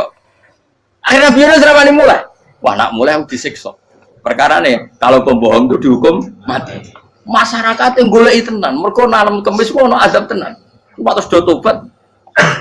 Disebut falau laka nasqoryatun amanat fanafa'aha imanuha illa qauma Yunus lamma amanu kasyafna anhum adzabal khizyi fil hayatid dunya. Enggak ada kampung yang saya adab kecuali kasil tak adab, kecuali kaum Nabi Yunus. Aku semeh ngadab lho, pas menit terakhir peta adab tobat. Akhirnya rasido dari pangeran. Iku kaum Nabi sinten? Iku ya barokah minggate Nabi Yunus. Lah iku nabi. Wong keliru kok barokah iku nabi. Umpama Nabi Yunus ora minggat, kaume berpikir Yunus bohong. Wong ape ana azab kok tengok-tengok ning omah. Tapi pas minggat tenan ya disalahno pangeran, minggat kok gak paham. Hikmat. Amalane kira usah protes. Wali itu beda, kekasih pangeran itu sama dengan sing dialami Rasulullah Sallallahu Alaihi Wasallam ning Sulhul Hudaybiyah. Semua perjanjian itu salah secara hukum fikih, bukan salah lagi, sangat salah cara ukuran fikih. Sehingga semua sahabat itu protes kecuali Abu Bakar As-Siddiq. Cuma semuanya omong Umar, tapi semua sahabat aslinya ya. Coba di antara perjanjian gini. Pertama kan enggak, biar sampean enggak terlalu jadi teroris, enggak terlalu jadi ekstremis. Memang ya usah jadi teroris, ya usah terlalu jadi teroris. Semua itu mungkin, Kang. Ning dunia semuanya mungkin. Singkat cerita Nabi itu sudah di Hudaybiyah. Hudaybiyah dengan Mekah kan tinggal sekitar paling 40 kilo. Saya pernah itikaf di masjid yang pernah dipakai Hudaybiyah. Kan sekarang jadi mikot ya. Termasuk mikot umroh di Mekah kan apa? Hudaybiyah kan mikot di yang terkenal kan apa? Jirona, Tanim, Hudaybiyah. Itu perjanjiannya tuh gini. Perwakilan dari Quraisy namanya Suhail bin Amr, siapa? Suhail bin Amr. Perjanjiannya gini, Muhammad kamu tidak boleh masuk Mekah. Kamu boleh masuk Mekah itu tahun depan. Padahal Nabi sudah bilang kepada sahabatnya, ayo kita umroh. Dan diberi hak umroh. Tapi setelah sekitar 40 kilo masuk Mekah, dicegat sama orang kafir Quraisy. Lah, Nabi ya sakit tenan. Nabi kadung mentafsir, memberi berita gembira, saya mimpi kalian masuk tanah haram amini namu khalikin, aman semua. Semuanya bercukur gundul atau mencetak rambut. Pokoknya terus kata sahabat senang sekali karena mimpi Rasulullah tidak pernah apa? Enggak pernah salah. Bareng di situ di antara perjanjiannya hadza ma kataba ali Muhammad Rasulullah. Ini perjanjian yang ditulis Muhammad Rasulullah. Kata Suhail, hapus kata Muhammad Rasulullah. Kalau saya tahu kamu Rasulullah tidak saya perangi, tulis Muhammad bin Abdullah. Kata Rasulullah, ya Ali hapus tulisan Muhammad Rasulullah. Kata Ali, tidak saya akan menghapus setelah Muhammad Rasulullah. Tapi Nabi unik. Hapus gak popoli, masih aku hapus aku tetap Rasulullah. Tulisan Jadi Nabi ya rileks saja. Tapi Ali katanya, fawwama ana bimakhihi abadan. Saya ada akan menghapus tulisan itu selamanya. Kata Nabi, kowe nek ora gelem ngapus, tanganku dudono, aku sing ngapus. Nabi kan umi tidak bisa baca terus. Tangannya Nabi sendiri yang dilewatkan Ali ke tulisan itu sehingga terhapus. Nabi ya rileks. Wong tulisan wae aku ora ditulis Rasulullah ya tetap Rasulullah. Nabi masih rileks. Terus perjanjian kedua, kalau ada orang kafir Quraisy masuk Islam harus dikembalikan. Karena berarti keluar dari habitat. Tapi kalau sudah Islam kok masuk kafir lagi harus dibiarkan karena berarti kembali ke habitat. Nabi bilang ya nggak masalah. Semua perjanjian itu merugikan Islam. Itu secara fikih pasti salah. Akhirnya Umar itu protesnya keras sekali. Ya Rasulullah, apa engkau masih nabi? Utakai sengak. Apa engkau masih nabi? Dan Nabi siapa santai bala ya saya masih nabi. Tapi kenapa kamu hinakan kita dan memberikan kehormatan pada orang-orang kafir itu? Jawab Kanjeng Nabi lucu. Ya agama iki wae pangeran. Masih aku perjanjian ning ngono kok pangeran sing angkat agama iki. Tenang wae. Kanjeng Nabi ku yo perjanjian mek manusa gampang. Jadi Nabi itu sange imannya Allah tetap yu'izzu hadaddin. Allah pasti memuliakan ini agama. Apapun perjanjian yang diciptakan manusia. Makanya bapak saya, Mbah Mun guru saya itu ngaram-ngaram tenan mikir Islam. Islam mbok pikir haram, ono sing duwe. Ben ngono. Dunya rusak kok apa ben. Tetep Islam ku mulya. Rasa mbok pikir wis keliru-keliru lah perjanjiane dunya keliru lah. Lho coba Uni Soviet kayak apa hegemoninya? Kayak apa kuatnya Uni Soviet? 100 tahun mengkooptasi Uzbek, Tajikistan dan tapi apa bisa menghilangkan keimannya orang Uzbek Ceknya? Ketika Uni Soviet bubar langsung malah negara-negara itu jadi persemakmuran yang negara apa? Indonesia kayak apa dikooptasi? PKI, dijajah Londo 350. Mbah Soleh Darat alim zaman Londo, buyut-buyutku alim zaman Londo. Iku semondok Mekah ya alim. Zaman PKI akeh wong alim. Saiki ayo, zaman Islam Nusantara apa ono sing alim koyo. Berarti Islam menarik zaman wis di regani negara, zaman rung dinegani negara iku wis mul. Karena ini agama milik Allah. Punya ketahanan yang luar Ya, semuanya dari Nabi tentang kayak perjanjian salah lamar. Gak apa-apa. Inna wa ta'ala a'azza hadati. Inna wa ta'ala la yudi udinahu wa la yudhatu. Pokoknya pangeran bakal ngembar agamanya orang masalah perjanjian keliru lah. Perjanjian ketiga itu semuanya merugikan Islam. Tapi apa kata Abu Bakar ketika protes Nabi gak dijawab, datang ke Abu Bakar. Menurut kamu gimana? Jawab Abu Bakar lucu. Makanya ini menunjukkan makanya kenapa ahli sunnah berkeyakinan afdhalus sahabat itu siapa? Abu Bakar. Jawab Abu Bakar. Wes samar, perjanjiannya keliru lah, wes keliru lah. Kayak gremeng-gremeng santai gremeng. Tapi la tadkhul bainahu wa baina habib. Kamu jangan masuk wilayah itu hubungannya orang yang terkasih sama kekasihnya. Wes gak masuk akal lah semuanya menengah. Ya sehingga ya sudah Allah punya. Ternyata nah perjanjian keempat ini yang agak Nabi hanya minta gini toh. Itu saya turuti semua, tapi saya minta satu hal kata Nabi. Bolehkan diskusi tentang Islam terbuka. Makanya diskusi terbuka itu baru kata Nabi. Jangan larang orang mendiskusikan Islam. Itu dok mintanya. Oke dari Suel, diskusi wae pikirannya Suel kan, diskusi wae. Enggak masuk Islam, diskusi. Jangan larang orang yang membicarakan Islam secara terbuka. Ada kata terbuka. Dari Suel, oke, enggak masalah. Itu toh yang itu pun enggak jelas menguntungkan Islam apa? Enggak. Akhirnya apa yang terjadi?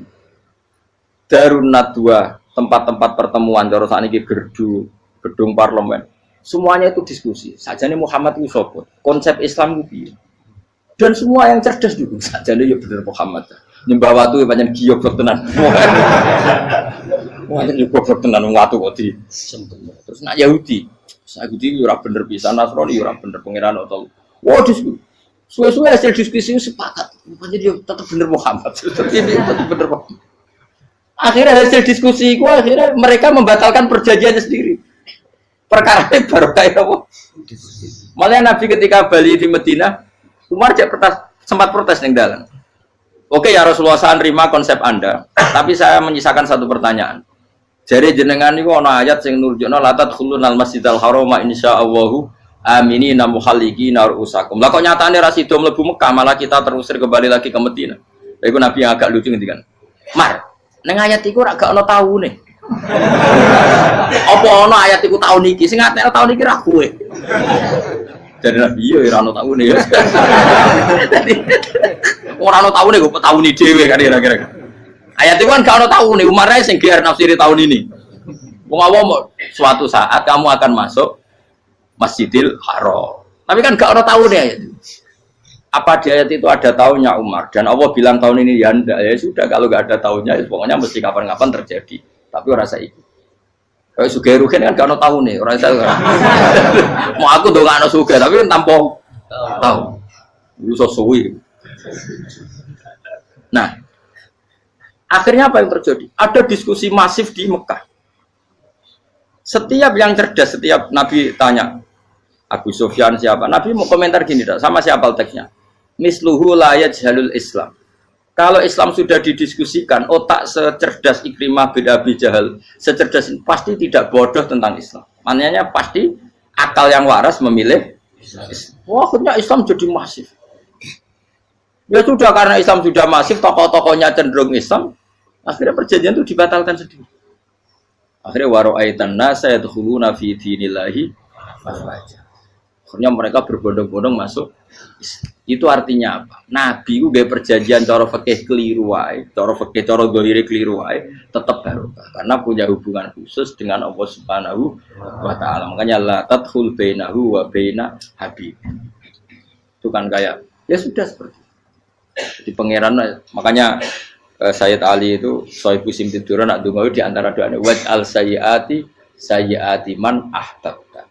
Jadikan ya Allah kesalahan saya, kesalahan orang yang engkau cinta. Karena ulama nyontono ngene, saiki Nabi Adam ambek iblis itu padha salah itu. Enggak jawab. Padha salah, iblis itu salah bodoni Nabi Adam salah. Dilarang mangan wit khuldi tetep mangan. Mau trimo rayuane sinten? Iblis. Tapi wong piye-piye pangeran ku seneng Nabi Adam. Sediluk diusir bar sumat tabahu rabbuhu fataba alaihi wa bar langsung Adam rong metu ke swarga diwarai. Damke kepengin tak sepuro nggih tak warai dongane. Iblis tak diwarai. Mana kena dong? Lompat. Jadi mana ke? Ya semoga wong disenengi ku menang kan. Lah kabeh aja donga iku, kowe ora bakat wali biasa wae mau iki cerita. Ya sudah seperti. Ya, tapi emang ya sudah seperti. Nabi Adam itu urung pati keusir tenan ku fatala qa Adam rabbi kalimatin fataba. Jadi urung terlalu jauh dari surga. Kemana lagi pas pertama medun ke bumi ambek Allah diwarai beberapa kalimat sing dadekno di sepuro pengiran. Kawat al sayyiati man ahbabta. Ini penting kalau atur namanya wilayah-wilayah kenabian itu wilayah yang kita tidak pernah tahu detailnya, tapi kita yakin Nabi itu para kekasih Allah. Dan agama Islam itu juga agama paling diridhoi. Maka di zaman apapun, kecewa apapun dengan perjanjian dengan negara maupun dengan dunia, Islam tetap di rumah pangeran. Kita rasa kuat. Mikir Islam ku keliru. Nangit mayo oleh nak mikir keliru. Agama dia pangeran kok pikir. Saya masyhur. Sayyidina Umar itu kan khalifah paling sukses masalah futuhat. Di masalah apa? Futuhat. Dan Ibnu Umar setiap jalan-jalan itu dibully sama orang-orang. Ya Ibnu Umar, mbok ya kamu itu minta sama bapak kamu supaya dia nyebut penggantinya siapa. Atau bikin suksesi lah. Jangan kok dia khalifah sukses kemudian tidak jelas juntrungannya. Kan dia tetap mati suatu saat. Saking nggak kuatnya Abdul bin Umar, matur, ya Abah, engkau harus suksesi. Siapa ya pemimpin setelah jenengan? Lah kenapa? Orang-orang bilang kalau ada orang misalnya penggembala kambing terus ditinggal gelanggang itu dianggap dosa karena kambingnya pasti kocar. Apalagi ini urusan umat. Kamu tahu-tahu mati sebelum sesi ini pasti kacau. Umar langsung marah. Agama Islam juga sama dengan kambing kata Umar. Agama Islam agamanya pangeran, mesti diurusi pangeran. Aku mau khilafah, aku mau sukses. Ben aku rasa mikir, engkau ora diurusi pangeran. Jadi Umar itu justru sange hormatnya sama Islam itu dengan cara gak mau mikir Islam. Gak mikir berarti gak khidmah ya, tetap mengkhidmati Islam. Seperti saya ini kan yang khidmati Islam lewat mulan. Tapi orang tahu mikir nasib Islam. Islam ora kondang piye. Ditinggal Abu Bakar melaku, Umar melaku, Wali Songo mbek kowe rak mulya Wali Songo. Saiki jurus mudin yo mlaku, jurus KUA yo mlaku. Jurus mubalek sing kadang matre ku yo mlaku. Berapa kiai sing dadi oknum perkara proposal? Ya agama yo. Wong bapak udah kanca kiai ku mudin, anake mondok. Bareng saking suwene dadi mudin, zaman iku mudin urung untuk gaji kono negara. Anake njuk dhuwit muni spontan. Cung ora ono mati kok njuk dhuwit. Mergo nek ora ono mati ra entuk rezeki. Cung ora ono mati kok njuk dhuwit. Ngono iku agama ya ra piye-piye juga. Mergo agama iki diurusi Allah. Ayo nabi palsu ben kira wae mulai Musailama sampai Musotek sampai Lia Eden. Kurang lagi. Mulai wali palsu kowe Rama dosa Rama sapa iku. Woi ono kabeh ora masalah. Uni Soviet kayak apa mengkooptasi ceknya Uzbek. Akhirnya ya kalah Uni Soviet. Saiki ceknya Uzbek jadi negara nopo? Islam. Kayak apa? Donald Trump, Islamfobia. Tapi sekarang orang Amerika malah berbondong-bondong masuk nopo? Islam kaya. Mbok pikir malah Islam mbok konsepi malah rusak. Mergo terus di metodologi. Harusnya penyebaran Islam itu begini. Harusnya Mbah Mungkira pangeran ngomongnya harusnya. Orang Islam kadang melaku ya lewat mudin. Saya itu punya santri, ini kisah nyata. Itu lahirnya di Bali. Itu bisa baca Fathul Mu'in. Lahirnya di Bali. Bahkan dia ketika SD itu tukang mimpin lagu Hindu. Lagu Bali itu Hindu apa Buddha? Hindu. Karena dia ketua kelas. Tapi Islam. Semua cuma. Jadi dia ikut. Gara-gara jadi babai itu bakal sate yang Bali. Ya bakal sate berhubung sukses, ponakane misalnya ini diajak orang Madura kan gitu. Aslinya orang Madura. Setelah kampung itu menjadi kampung Muslim lama-lama berkebutuhan punya masjid. Berhubung wis anake kiai ana masjid mosok ora di wong alim. Akhirnya anake dipondokno di Jawa. Pondokno di Jawa iso maca muin terus ngaji sama saya. Jadi saya iki ning Bali kok ana wong ora muin, ya ana santri di Bali maca Fathul Muin. Ning Jawa kadang wong ora iso maca muin. Jadi mau bakal sate muter. Kayak Islam di Indonesia gara-gara pedagang Gujarat, meskipun sejarah itu diperdebatkan ya gara-gara dagang, Karena mereka Muslim ya akhirnya menyebarkan apa? Islam. Jadi semudah itu Allah. Termasuk konflik Ali bin Muawiyah itu barokahnya sama susahnya konflik itu masih banyak barokah. Sayyidina Ali sama Sayyidina Muawiyah karena kita ahli sunnah ya tidak menyalahkan salah satu madzhab ahli sunnah. Itu barokahnya beliau konflik itu banyak sahabat yang migrasi.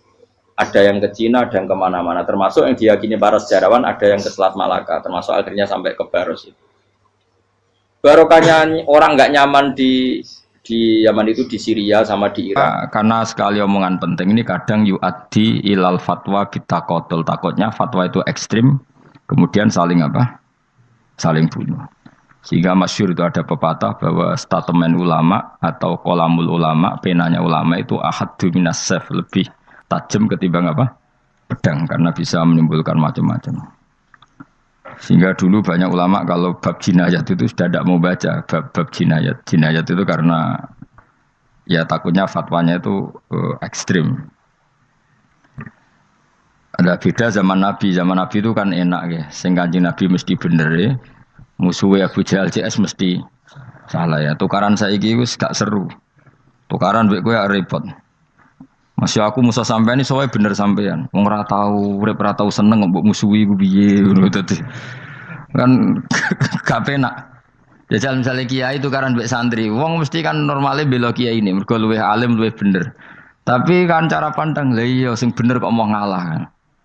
Iso wae sing disalahno pangeran iku sing saiki wong tuwa tukaran mbek anak, kira-kira wong nyalahno sapa? Nyalahno wong tuane apa anake? Cara kowe dadi hakim. Wong tua kok wani anak, kualat tuh mujur ya lucu. Ini kan anak kok wani wong. Tapi wong tua kok wani anak, wong tua model opo. Terus anak wani wong tua ya anak model opo. Ya model milenial model. Tapi potensinya itu sama-sama salah. Sehingga ulama itu mulai dulu itu menghindari ngendikan penting itu menghindari. Karena ya tadi takut fatwa itu. Saya ulang lagi ya, jadi seseorang itu selonggar-longgarnya dalam beragama asal tidak pernah membunuh. Tidak membunuh darah yang seharusnya tidak terbunuh. Terus kalau masalah ibadah itu Allah ngambilnya sholat. Awwalu ma yuhasabu bil mar'un apa? As-sholat. Pertama yang dihisab itu sholat. Jika sholatnya lolos, maka hisab yang lainnya apa? Ringan. Gempon ngoten. Terus ada hisab-hisab yang ini kalau waca mungkin sampean iso ngantisipasi hisab. Nah, jadilah tazulu qadama Adam atau qadama ibni Adam yaumal qiyamah hatta yus'ala an arba'in. Pertama ditanyakan dari sifat mudanya, dihabiskan untuk apa, umurnya untuk apa, hartanya dari mana, setelah mendapat untuk apa. Terus wa an ilmihi madza amila bihi, terakhir setelah mendapat ilmu itu apa yang dia perbuat. Mulane ada orang tok ilmu dadi ra ditakoki wae pangeran ora apa takoki. Ilmu iso nglakoni, mboten gadah ilmu ya Gusti. Terus serepet sampeyan. Dunya mboten gadah dunya. Lha apa ning dunya nggih ngentosi mati sing mon-mon niku aman apa? Sebab itu orang fakir itu masuk surga lebih cepat timbang orang kaya kacek pinten 500 tahun ketakoki. Dia apa mboten gadah napa-napa. Iso ngaji mboten. Jadi gak perlu pertanggungjawaban mereka napa sekacau kan. Nah, sementing kalau terang ngeten ya. Niki penting rungokno. Mahsyar iku maknane iku nggon giringan. Terus kiai kuno maknane bayangno nggon mahsyar iku maknane tempat dihalonya semua manusia. Terus mauqif itu tempat diberhentikan, napa tempat diberhentikan. Terus di situ Anda innahum mas'ulun, mereka semuanya ditanya, dihisab.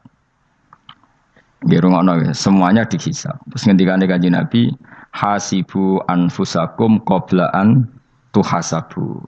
Menghisablah diri kamu sekarang sebelum kalian semua dihisab. Sehingga potensi kita ini umat Islam utamanya sing tahu ngaji-ngaji ini, sampean semua dihisab ini kemungkinannya kecil. Karena ketika kowe ning donya sampean sedanteni kan biasa wis donga robbana zulamna sana. Jadi ya Allah, saya ini benar-benar mendolimi diri kita sendiri.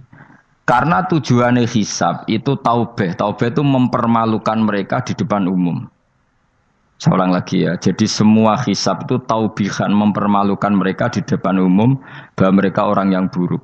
Sementara kamu di dunia sudah sering ngaku orang buruk. Selain ya wis rawong akeh maksud ini kan. Jadi kayak ngakuin apa Robbana zalamna anfusana. Sehingga ngendikane Kanjeng Nabi sebuti hasibu anfusakum qabla antu hasabu. Menghisaplah diri kamu sendiri sebelum nanti kamu benar-benar dihisap. Sehingga umatnya Rasulullah itu kemungkinan kena hisap itu kecil sekali karena tadi sudah terbiasa menghisap dirinya sendiri. Apalagi kita kata Rasulullah, saya dikasih hadiah yang para nabi sebelum saya enggak dikasih hadiah itu. Apa itu? 5 hal itu. Di antaranya apa? Kata Rasulullah, wa utitu khawatima suratil Baqarah. Saya dikasih terakhir-terakhirnya surat Baqarah. Di surat Baqarah itu umatnya Nabi dapat bonus dan ini luar biasa, yaitu ayat Rabbana la tu'akhidna inna sina wa akhtana. Ya Allah, jangan hisab kami, jangan beri sanksi kami, jangan azab kami kalau suatu saat kita lupa atau salah. KSP nak kue urung salah, padahal mesti salah. Rai-rai ini gak mesti salah. Wes gawe perjanjian mbek pangeran Gusti. Ndamel perjanjian dong, apa? Setiap saat saya salah langsung sepuro. Mohon mboten usah istighfar malih, mohon niki mohon niku. Terus deal, soalnya deal ini. Lah itu ngendikane Kanjeng Nabi senyum-senyum senenge ra karuan. Dan setiap itu dibaca oleh umatku, Allah sudah jawab qala na'am. Jadi Rabbana la tu'akhifna inna sina au akhtana. Terus qala Allah menjawab na'am. Terus Rabbana wa la tahmil alaina isron kama hamaltahu 'alal ladzina min qablina. Nabi Muhammad jawab, Allah menjawab na'am. Sampai terakhir wa'fu anna, Allah jawab na'am. Kemudian para kiai itu punya kiat supaya umatnya itu hafal itu. Terus jadi bahan tahlil itu masalah ya. Faminhum ya faminhum. Sing tahlil ya ora paham, sing kritik ya ora paham. Alhamdulillah itu mesti padha-padha ra kena hisab. Mergo padha-padha ora napa? Paham. Jadi ora ono barokah kaya goblok wis barokah tenan. Mergo sing lakoni ya ora paham, sing kritik ora paham. Jadi kalimat yang di akhir surat Baqarah itu adalah termasuk hadiahnya Rasulullah yang tidak diberikan pada Nabi sebelumnya. Ini apa jenis? U'titu khawatima suratil Baqarah. Saya dikasih akhir surat Baqarah. Gini ku setiap doanya umat Nabi Allah jawab napa? Na'am. Jadi ya Allah la tu'akhidna, jangan kasih sanksi kita inna sina au akhtana. Allah jawab na'am. Itu satu. Terus kedua, umatnya Nabi itu kalau dosa itu tidak perlu prosedurnya harus istighfar. Banyak amalan yang menjadikan diampuni. Misalnya kafaratul majlis itu lafadznya agak istighfar. Subhanakallahumma bihamdik misalnya. Dan banyak imatatul adza anit thoriq. Misalnya Nabi pernah cerita ada seseorang yang nakal, kemudian gara-gara menyingkirkan duri di jalan yang ganggu orang lewat, kemudian Allah memaafkan. Ada yang dimaafkan karena ngombeni anjing, macam-macam. Kemudian ngombeni santri, macam-macam. Sehingga potensi kita dimaafkan itu tinggi sekali karena ada sekian amal yang itu menjadi sebab ridhanya Allah Taala. Malah kalau dalam dunia wali itu ada seorang wali mau ngarang kitab, kemudian tintanya itu diminum lalat, dia membiarkan tinta itu sampai lalatnya sampai kenyang, kemudian gara-gara itu dimaafkan oleh Allah Subhanahu Wa Taala. Banyak sekali. Sehingga potensi kita dimaafkan tinggi. Terus turu sudah ada orang rasani wong enggak macam-macam lah. Wiku ya insyaallah di sepuro pengiran. Dadi ana wali, dadi wali mergo kakean apa? Turu. Ditakoki, "Kenapa kowe kok turu wong wali? Mboten siap roh donya, Gusti." "Kenapa? Donya wis rusak tok, patok mboten roh Gusti." Lah iku ya mari swarga napa? Ya swargane wong turu ya kira-kira tok. Tapi jadi umat Nabi itu luar biasa. Makanya saya yang heran nih, kalau ada orang alim bikin gerakan terlalu tenanan itu keliru. Biasa mawon. Turu ku ya ibadah, wae agar gak zina, gak maling, wae agar gak nglakoni dosa gedhe ini sanggep ae napa? Ibadah. Karena tadi Rabbana la tu'akhidna in nasina wa akhtana. Terus Allah jawab na'am. Sehingga kiai-kiai itu takut orang itu lupa, terus dimodifikasi sedemikian rupa jadi wiridan. Tapi alhamdulillah kok banyak yang kritik. Jadi ya biar seimbang, no? Seimbang apa alam demokrasi. Jadi kalau lagi kecewa ambek sing kritik, mergo insyaallah rapati paham masalah usul ini. Karena satu-satunya cara supaya orang paham tuh pancen yo dijak latihan bareng-bareng. Gak ngono malah ra paham blas. Ya tapi tadi ya semua itu resiko. Zaman Nabi Sugeng nak ono ibadah sunat dilakoni terus, Nabi yo duka, kuwatire dianggap wajib. Tapi nak ora dilakoni blas Nabi yo duka, wong sunat ora tau dilakoni. Jadi sudah alhamdulillah sekarang ono sing ngritik, ono sing setuju biar seimbang no. Wong padha ora pahame wae napa? Padha paham. Padahal makna ayat itu luar biasa. Rabbana la tu'akhidna in nasina wa akhtana. Terus kedua, Rabbana wala tahmil alaina isran kama hamaltahu alal ladina min qablina. Ya Allah, jangan beri beban kami sebagaimana engkau memberi beban kepada orang sebelum kami. Dulu itu kalau ada orang yang salah, itu harus dibunuh oleh orang yang tidak salah. Liyaqtulal bari'u minkum al-mujrima. Supaya yang tidak salah membunuh yang salah. Sehingga ketika umatnya Nabi Musa menyembah anak sapi, ijel itu, apa kata Allah? Fatubu ila bari'ikum faqtulu anfusakum. Kamu syaratnya tobat harus saling membunuh, yaitu orang yang terbebas dari dosa itu membunuh yang tidak dosa. Masyhur itu. Terus Allah mengirimkan mendung yang pekat, terus gelap. Ketika gelap itu yang al-bari yang enggak dosa mengeksekusi yang dosa. Sekarang kan enggak, paling takam KPK. Berarti penjara mulai juga sisa korupsi jake. Jadi penak lah pokoknya zaman akhir itu penak. Pemenang saya KPK ini mulai disoal, jadi aman lah. Sebuah sing bener di aja nih ya sing bener ya pangeran. Misalnya rasa KPK lah nak takwa ya rasa korupsi. Kalau KPK dilemahkan nanti yang korupsi marah. Lah masih orang KPK lah nak di pangeran kan ya aman karena korupsi. Kowe aneh-aneh wae. Kowe wong mukmin kok bakas ngono. Wis penting iku nak kowe wedi pangeran kan ra usah polisi, ra usah KPK, wis tetep ra usah dosa wong wedine mbek pangeran. Nah, kecuali ra usah pangeran ateis, lha iku masalah. Ya, tapi kan omongan ini gak populer, padahal bener. Nah, aneh. Jadi karepmu ngene, terbebas korupsi nak ono KPK, urip makmur nak ono menteri kemakmuran. Pokoknya kabeh kowe mbok gantungno pejabat negara. Mulane tau hitemu jeblok, sak jeblok-jebloke. Misalnya rasa sejahtera, saya menteri sosial harusnya gini-gini. Ngono korupsi salah KPK, ngono ono raka keamanan salah polisi. Senengane nyalahno wong. Gue sekali-kali nganggo tauhid. Nah ono adab iku mergo dosa yang sudah kelewat. Ya tapi kan gak mungkin ngomong bernegara gitu. Tapi atas nama iman bahasa kita seperti itu. Kalau atas nama bernegara emang kita butuh polisi, butuh tentara, butuh KPK. Tapi atas nama iman ya tadi kalau kita diberi sanksi Allah itu rata-rata dari bima qaddamat yadaka itu pasti ada salah yang pernah Anda lakukan. Ya, tapi sudahlah ini zaman sudah seperti ini. Sanut umumnya wong akeh. Kalau terang namanya masalah hisab ya. Hasibu anfusakum qabla antu hasabu. Kamu menghisaplah diri kamu sebelum kamu dihisab. Misalnya saya sebagai ulama, tentu hisab terberat saya itu kitmanul ilmi, menyembunyikan apa? Ilmu. Karena ilmu kalau disembunyikan tuh bahaya sekali. Bayangkan di alam fisik. Misalnya ada orang berkebutuhan pada kemaksiatan, terus di situ ditulis bar, karaoke misalnya. Orang bisa ke sana karena ada tulisannya, ada WA-nya, ada alamatnya.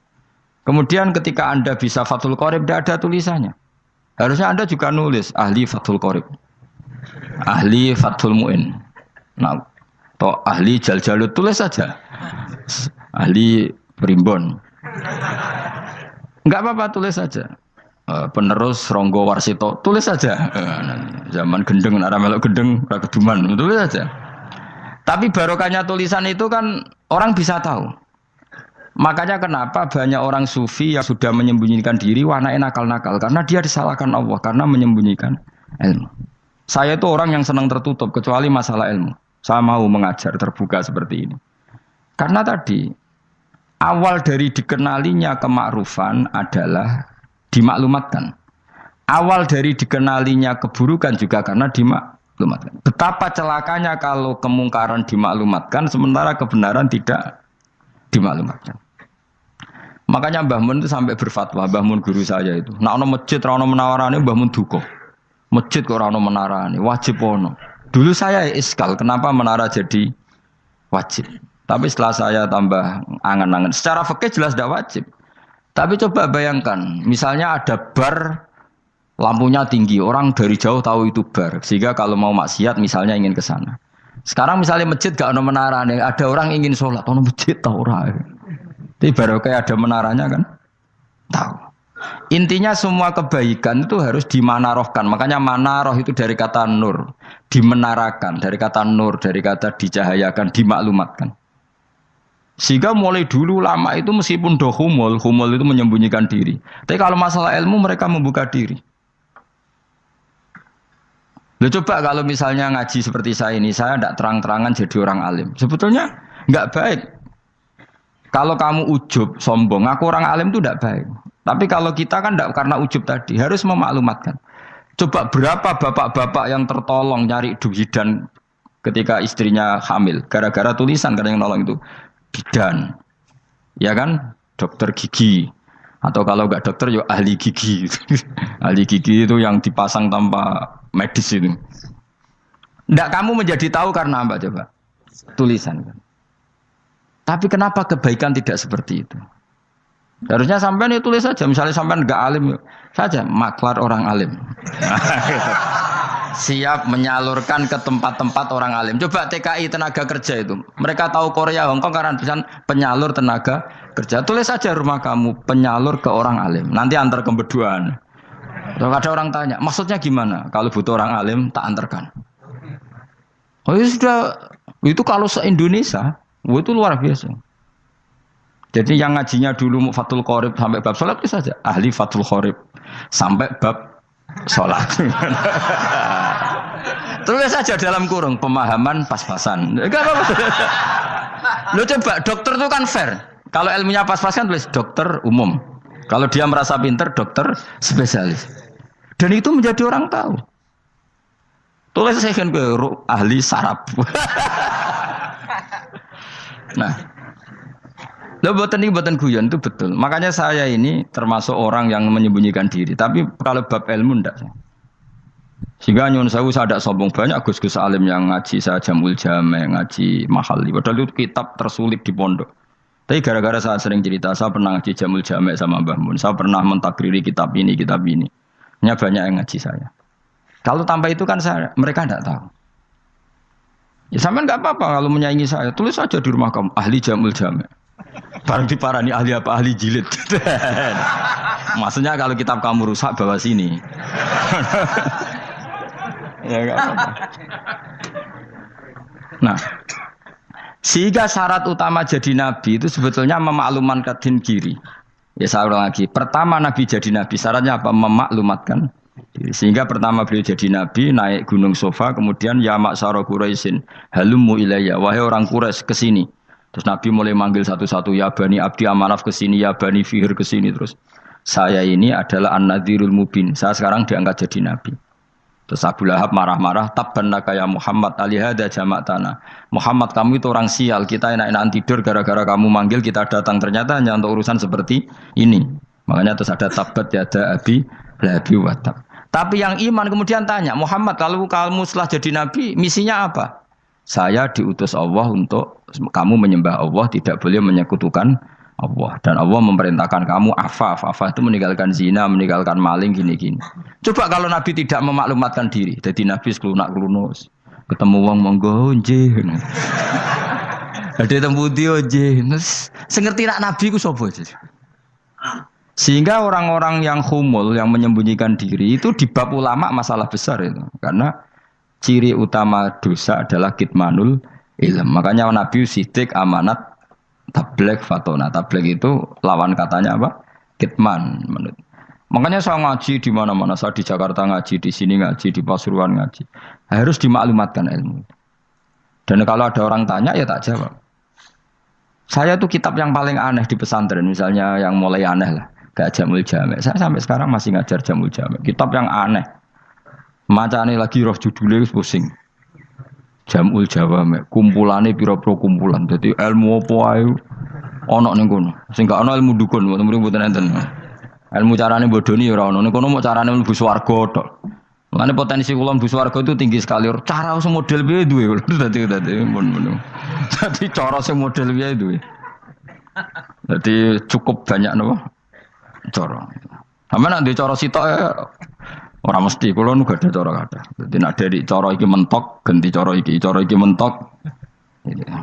Ya terakhir paling gampang itu cara nganggo fadhole pangeran. Iku kena mbok tiru. Pokoke mbok swarga nganggo fadhole pangeran. Masalah utama kita sebetulnya itu. Makanya saya tidak pati cocok sama orang sufi itu. Kebenaran itu harus dimaklumatkan. Sementara orang sufi itu ingin menyembunyikan diri.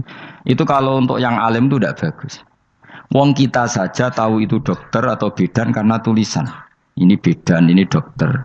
Dan mereka jujur, dokter umum, dokter spesialis. Loh, coba misalnya di kota, kamu tulis saja penyalur kebaikan. Orang yang ingin mondok, oh pondok pilihannya ada, Sarang ada, Peloso, Lirboyo. Kalau saya ke sana gimana? Oh, saya kenal Gusnya. Tak anter.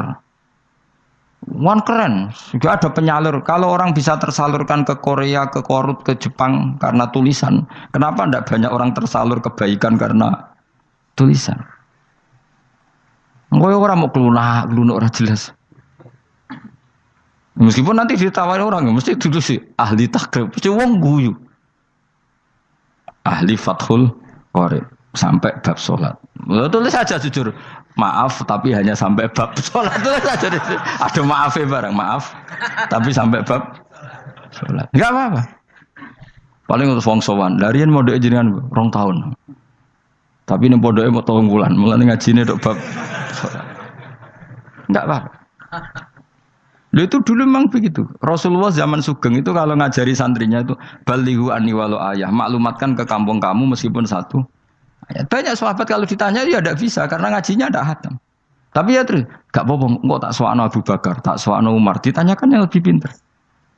Saking tidak pahamnya sahabat itu lucu ketika ada ayat waqulu wasrabu hatta yatabayyana lakumul khaytul abyadu minal khaytil aswad.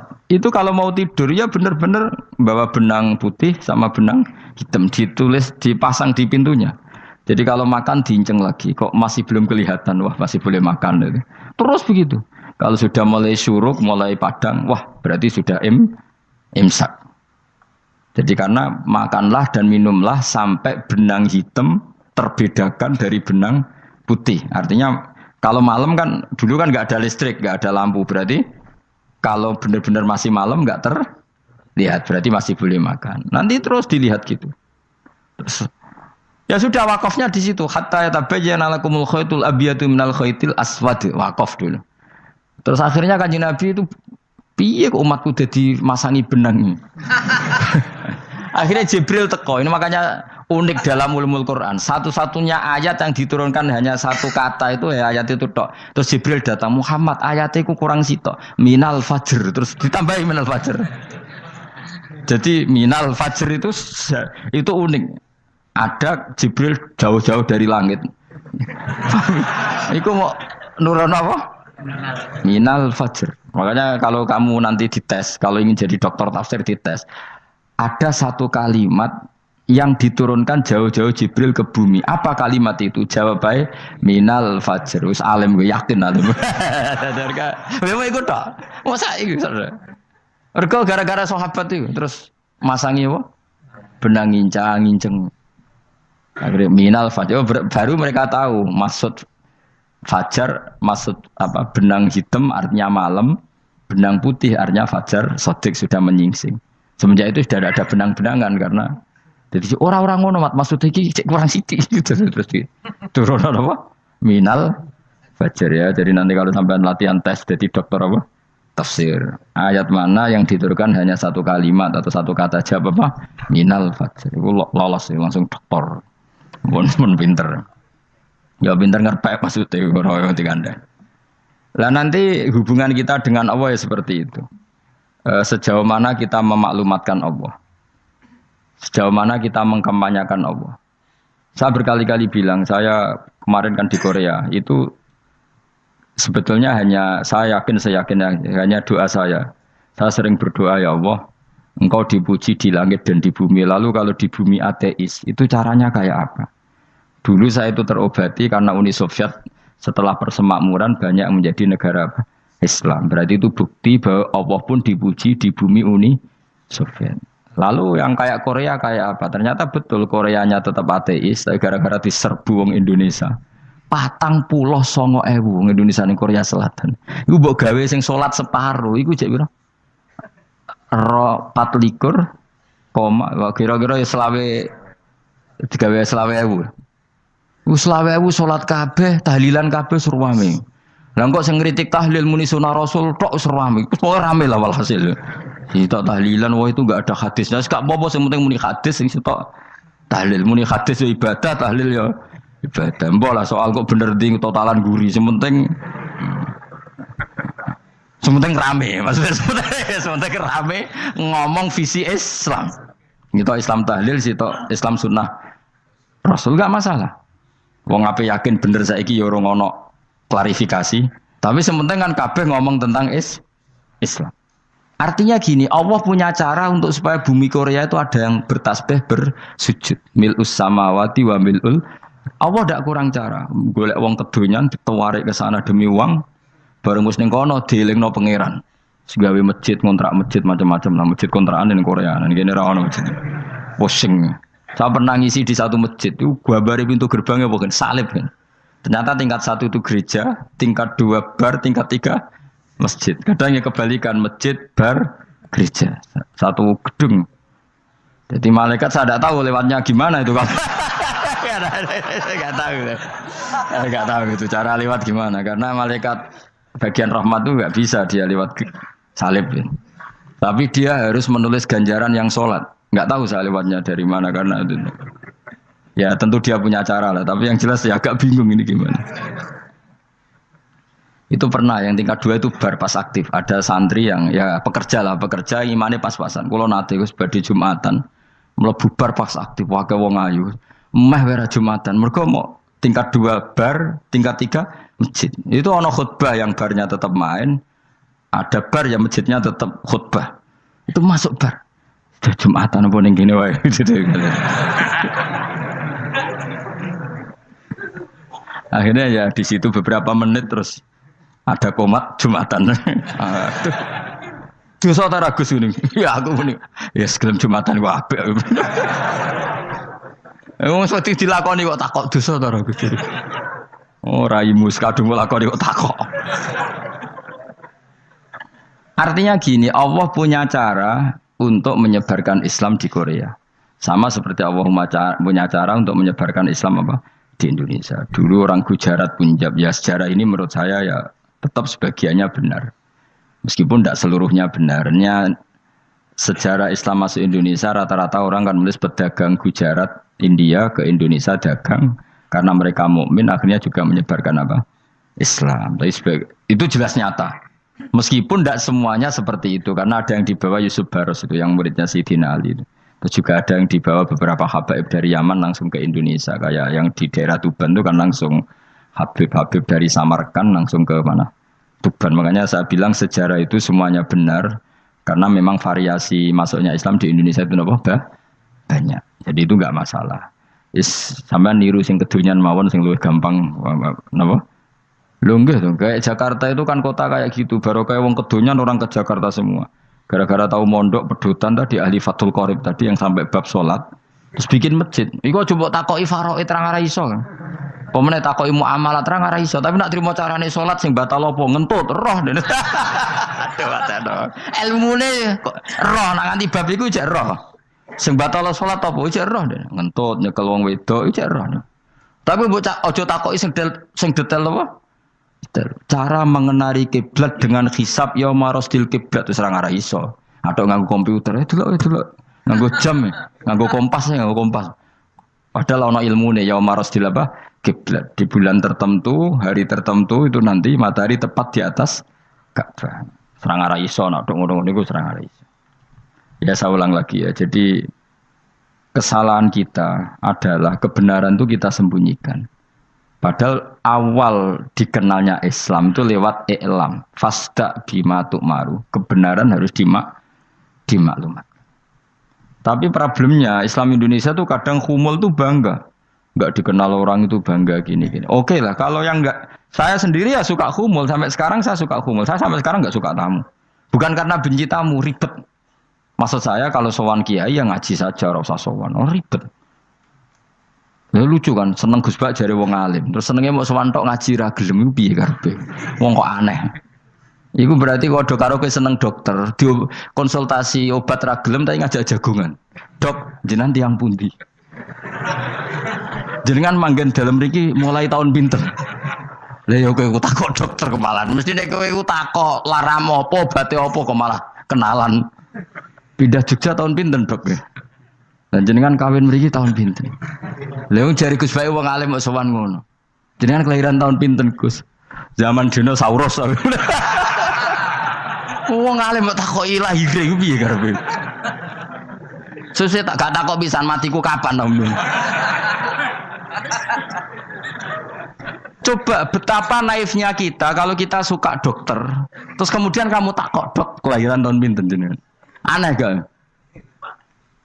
Nak kowe seneng dokter mergo mau konsultasi berobat ya ngomong saja apa yang kamu butuhkan. Aku seneng wong alim yo ngaji titik. Nah, kowe misalnya seneng artis, delok konser artisnya takok, kelahiran tahun piro? Gak penting artis ayu mbok delok seneng, wis sudah gitu aja. Ora wong alim yo ngono, ngaji seneng.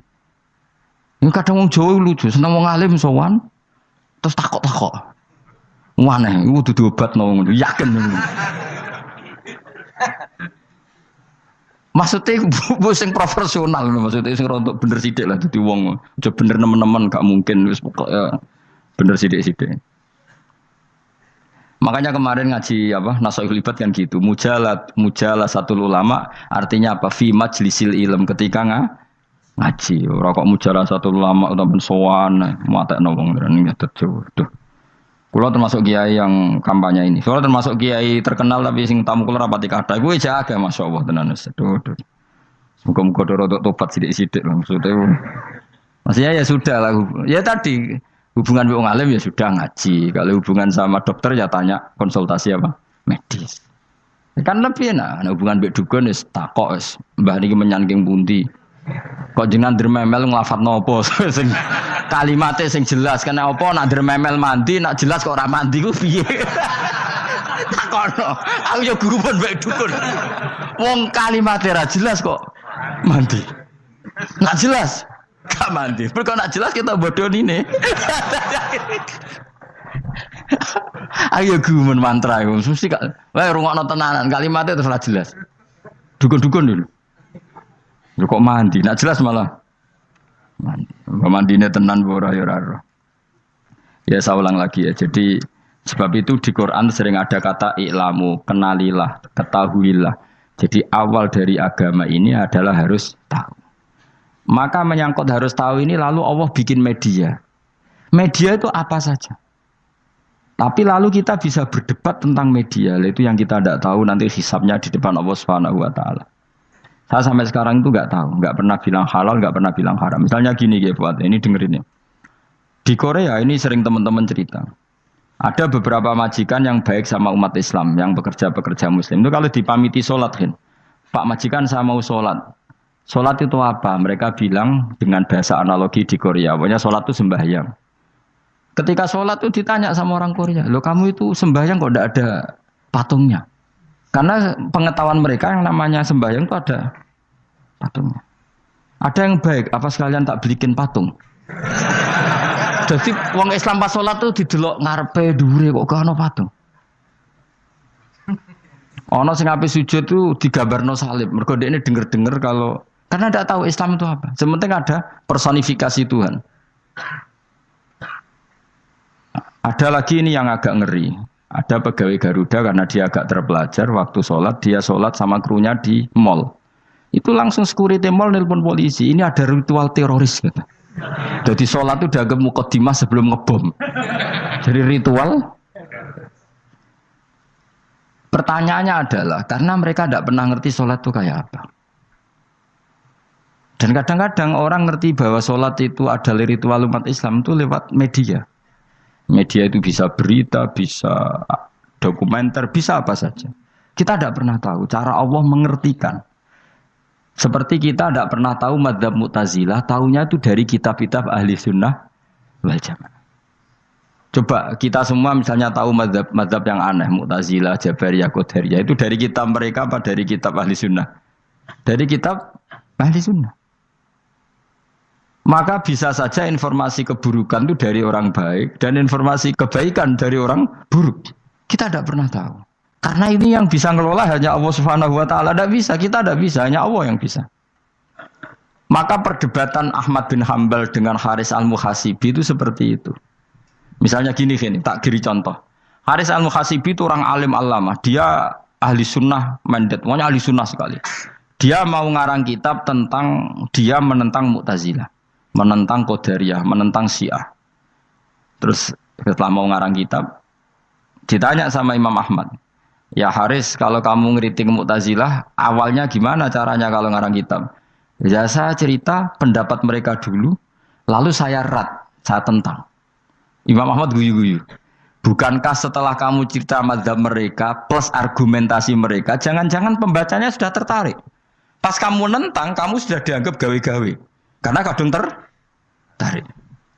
Saya tak contoh wae, misalnya gini, kowe sekarang rasa bareng dadi wong soleh biasa wae. Aku ono gambar wong wedok montok tak tulis, hindari ini. Kira-kira dia moto hindari apa gambare? Enggak jawab ya, kira-kira lho. Sing mbok nikmati kata hindari apa? Sing mbok eling-eling kalimat hindari apa gambare? Kira-kira. Padahal tulisannya apa? Hindari bahaya ini. Bahaya ndi terus didelok. Terus sing dieling-eling ora hindarine tapi sama. Pendapat Mu'tazilah itu ada yang menarik. Misalnya gini, menurut Mu'tazilah, seseorang masuk neraka ya karena amalnya, masuk surga ya karena amalnya. Apa artinya kalau masuk surga karena fadl Allah? Lalu gunanya amal apa? Mungkin pembaca kan tuh, wah ini proporsional ini. Gak ada ahli sunnah, dari bus warga mereka fadl pangeran. Kok enak? Lalu gunanya amal apa?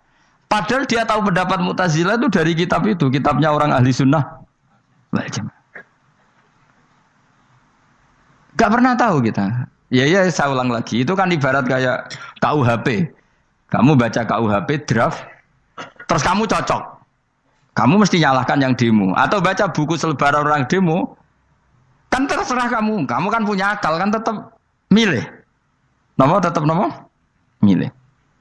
Problemnya kata Imam Ahmad itu, ketika kamu menceritakan pendapat Mu'tazilah, bisa-bisa orang itu kadung tertarik. Ketika mulai kamu tentang, orang itu gak tertarik sama penentangan kamu. Berarti kamu ikut menyebarkan Mu'tazilah. Sama seperti tadi, gambar perempuan yang agak jorok tadi, sebetulnya tak tulisi kata hindari. Padahal Rukinus gak tahu, eling wong wedok gara-gara tak kei gambar hindari bahaya ini, malah jadi eling. Orang eling tulisannya eling. Nah, hakikat saya ini penyebar kata hindari apa penyebar gambar itu? Coba. Lalu status saya ini pengedar gambar itu apa pengedar kata hindari? Lah iya yang mengedarkan kata hindari tapi yang mengedarkan. Nah, sama sekarang pertanyaannya, kalau kamu ngarang kitab anti Mu'tazilah, itu sebetulnya pengedar mazhab Mu'tazilah apa penentang? Ya pengedar juga karena umat tahu dari kitab kamu. Dong toh. Lah ya mulane ku dadi perdebatan, kok kaya iya kaya ora. Juga tuh gale gini misalnya. Kamu jangan milih presiden yang dari militer, itu pasti keras, tegas, terus kaku. Ternyata pembaca itu wataknya militer. Lu cari yang begini, pusing kan kamu. Agak suka presiden sipil, nggak tegas. Padahal kamu nulis itu untuk menggiring orang milih presiden. Jangan milih yang militer, pasti tegas, nggak demokratis, nggak nerima pendapat. Ternyata pembacanya suka saya punya pemimpin yang tegas. Habis kamu kan? Yang tahu hati orang itu siapa? Makanya ketika kitab ahli sunnah dipenuhi dengan cerita-cerita madzhab Mu'tazilah, itu sebetulnya kamu itu pengedar apa penentang? Itu pertanyaan Ahmad bin. Akhirnya Imam Haris Al-Muhasibi bilang gini, enggak, maksud jenengan itu ngelarang apa dukung. Pokoknya mergo mangkel. Dari Imam Haris, yo aku pokoknya ngomong ngono ae pokoknya. Terus akhirnya Imam yes, nangoten kita arahe jenengan mboten sedo ngarang, mboten sedo ngarang. Makanya Haris Al-Muhasibi akhirnya enggak mengarang kitab itu. Dia sebenarnya pernah rencana Kitabul Firaq fil Islam. Dia mau ngarang kitab kelompok-kelompok dalam Islam. Ya coba mau apa coba? Misalnya kamu bela tahlil, nasibnya juga seperti itu. Hujahnya tahlil, ini gini. Terus hujahnya penentang tahlil. Yang bisa mengendalikan pikiran pembaca siapa? Ternyata dia tertarik sama pikiran penentang. Lucunya yang menceritakan kamu, pengagum tahlil. Kan tidak pernah tahu. Mana nak dari ceritanya Mbah Mun lucu. Mbah Mun itu mondok Lirboyo. Itu di Bandar Kidul akeh wong ayu. Itu dulu babanya Mbah Mun itu ada yang suka orang sana sampai nikah orang sana juga pulang ke sarang. Itu diantara mbah-mbahnya Mbah Mun. Suka perempuan sana terus nikah sana nggak pernah pulang ke sarang. Mbah Mun itu lahir dari adiknya, pokoknya dari keluarga, dari saudara yang nggak pernah pulang dari Bandar. Diwasiati, mun nak mondok ujo geman dolan ning Bandar Kidul. Gua akeh wong ayu. Akhirnya malah penasaran. Justru kalimat itu yang menjadikan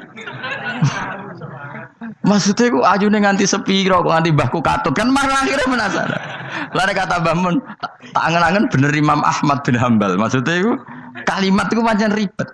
Kalimat itu ribet pancen. Coba milih mana coba? Cung ojo geman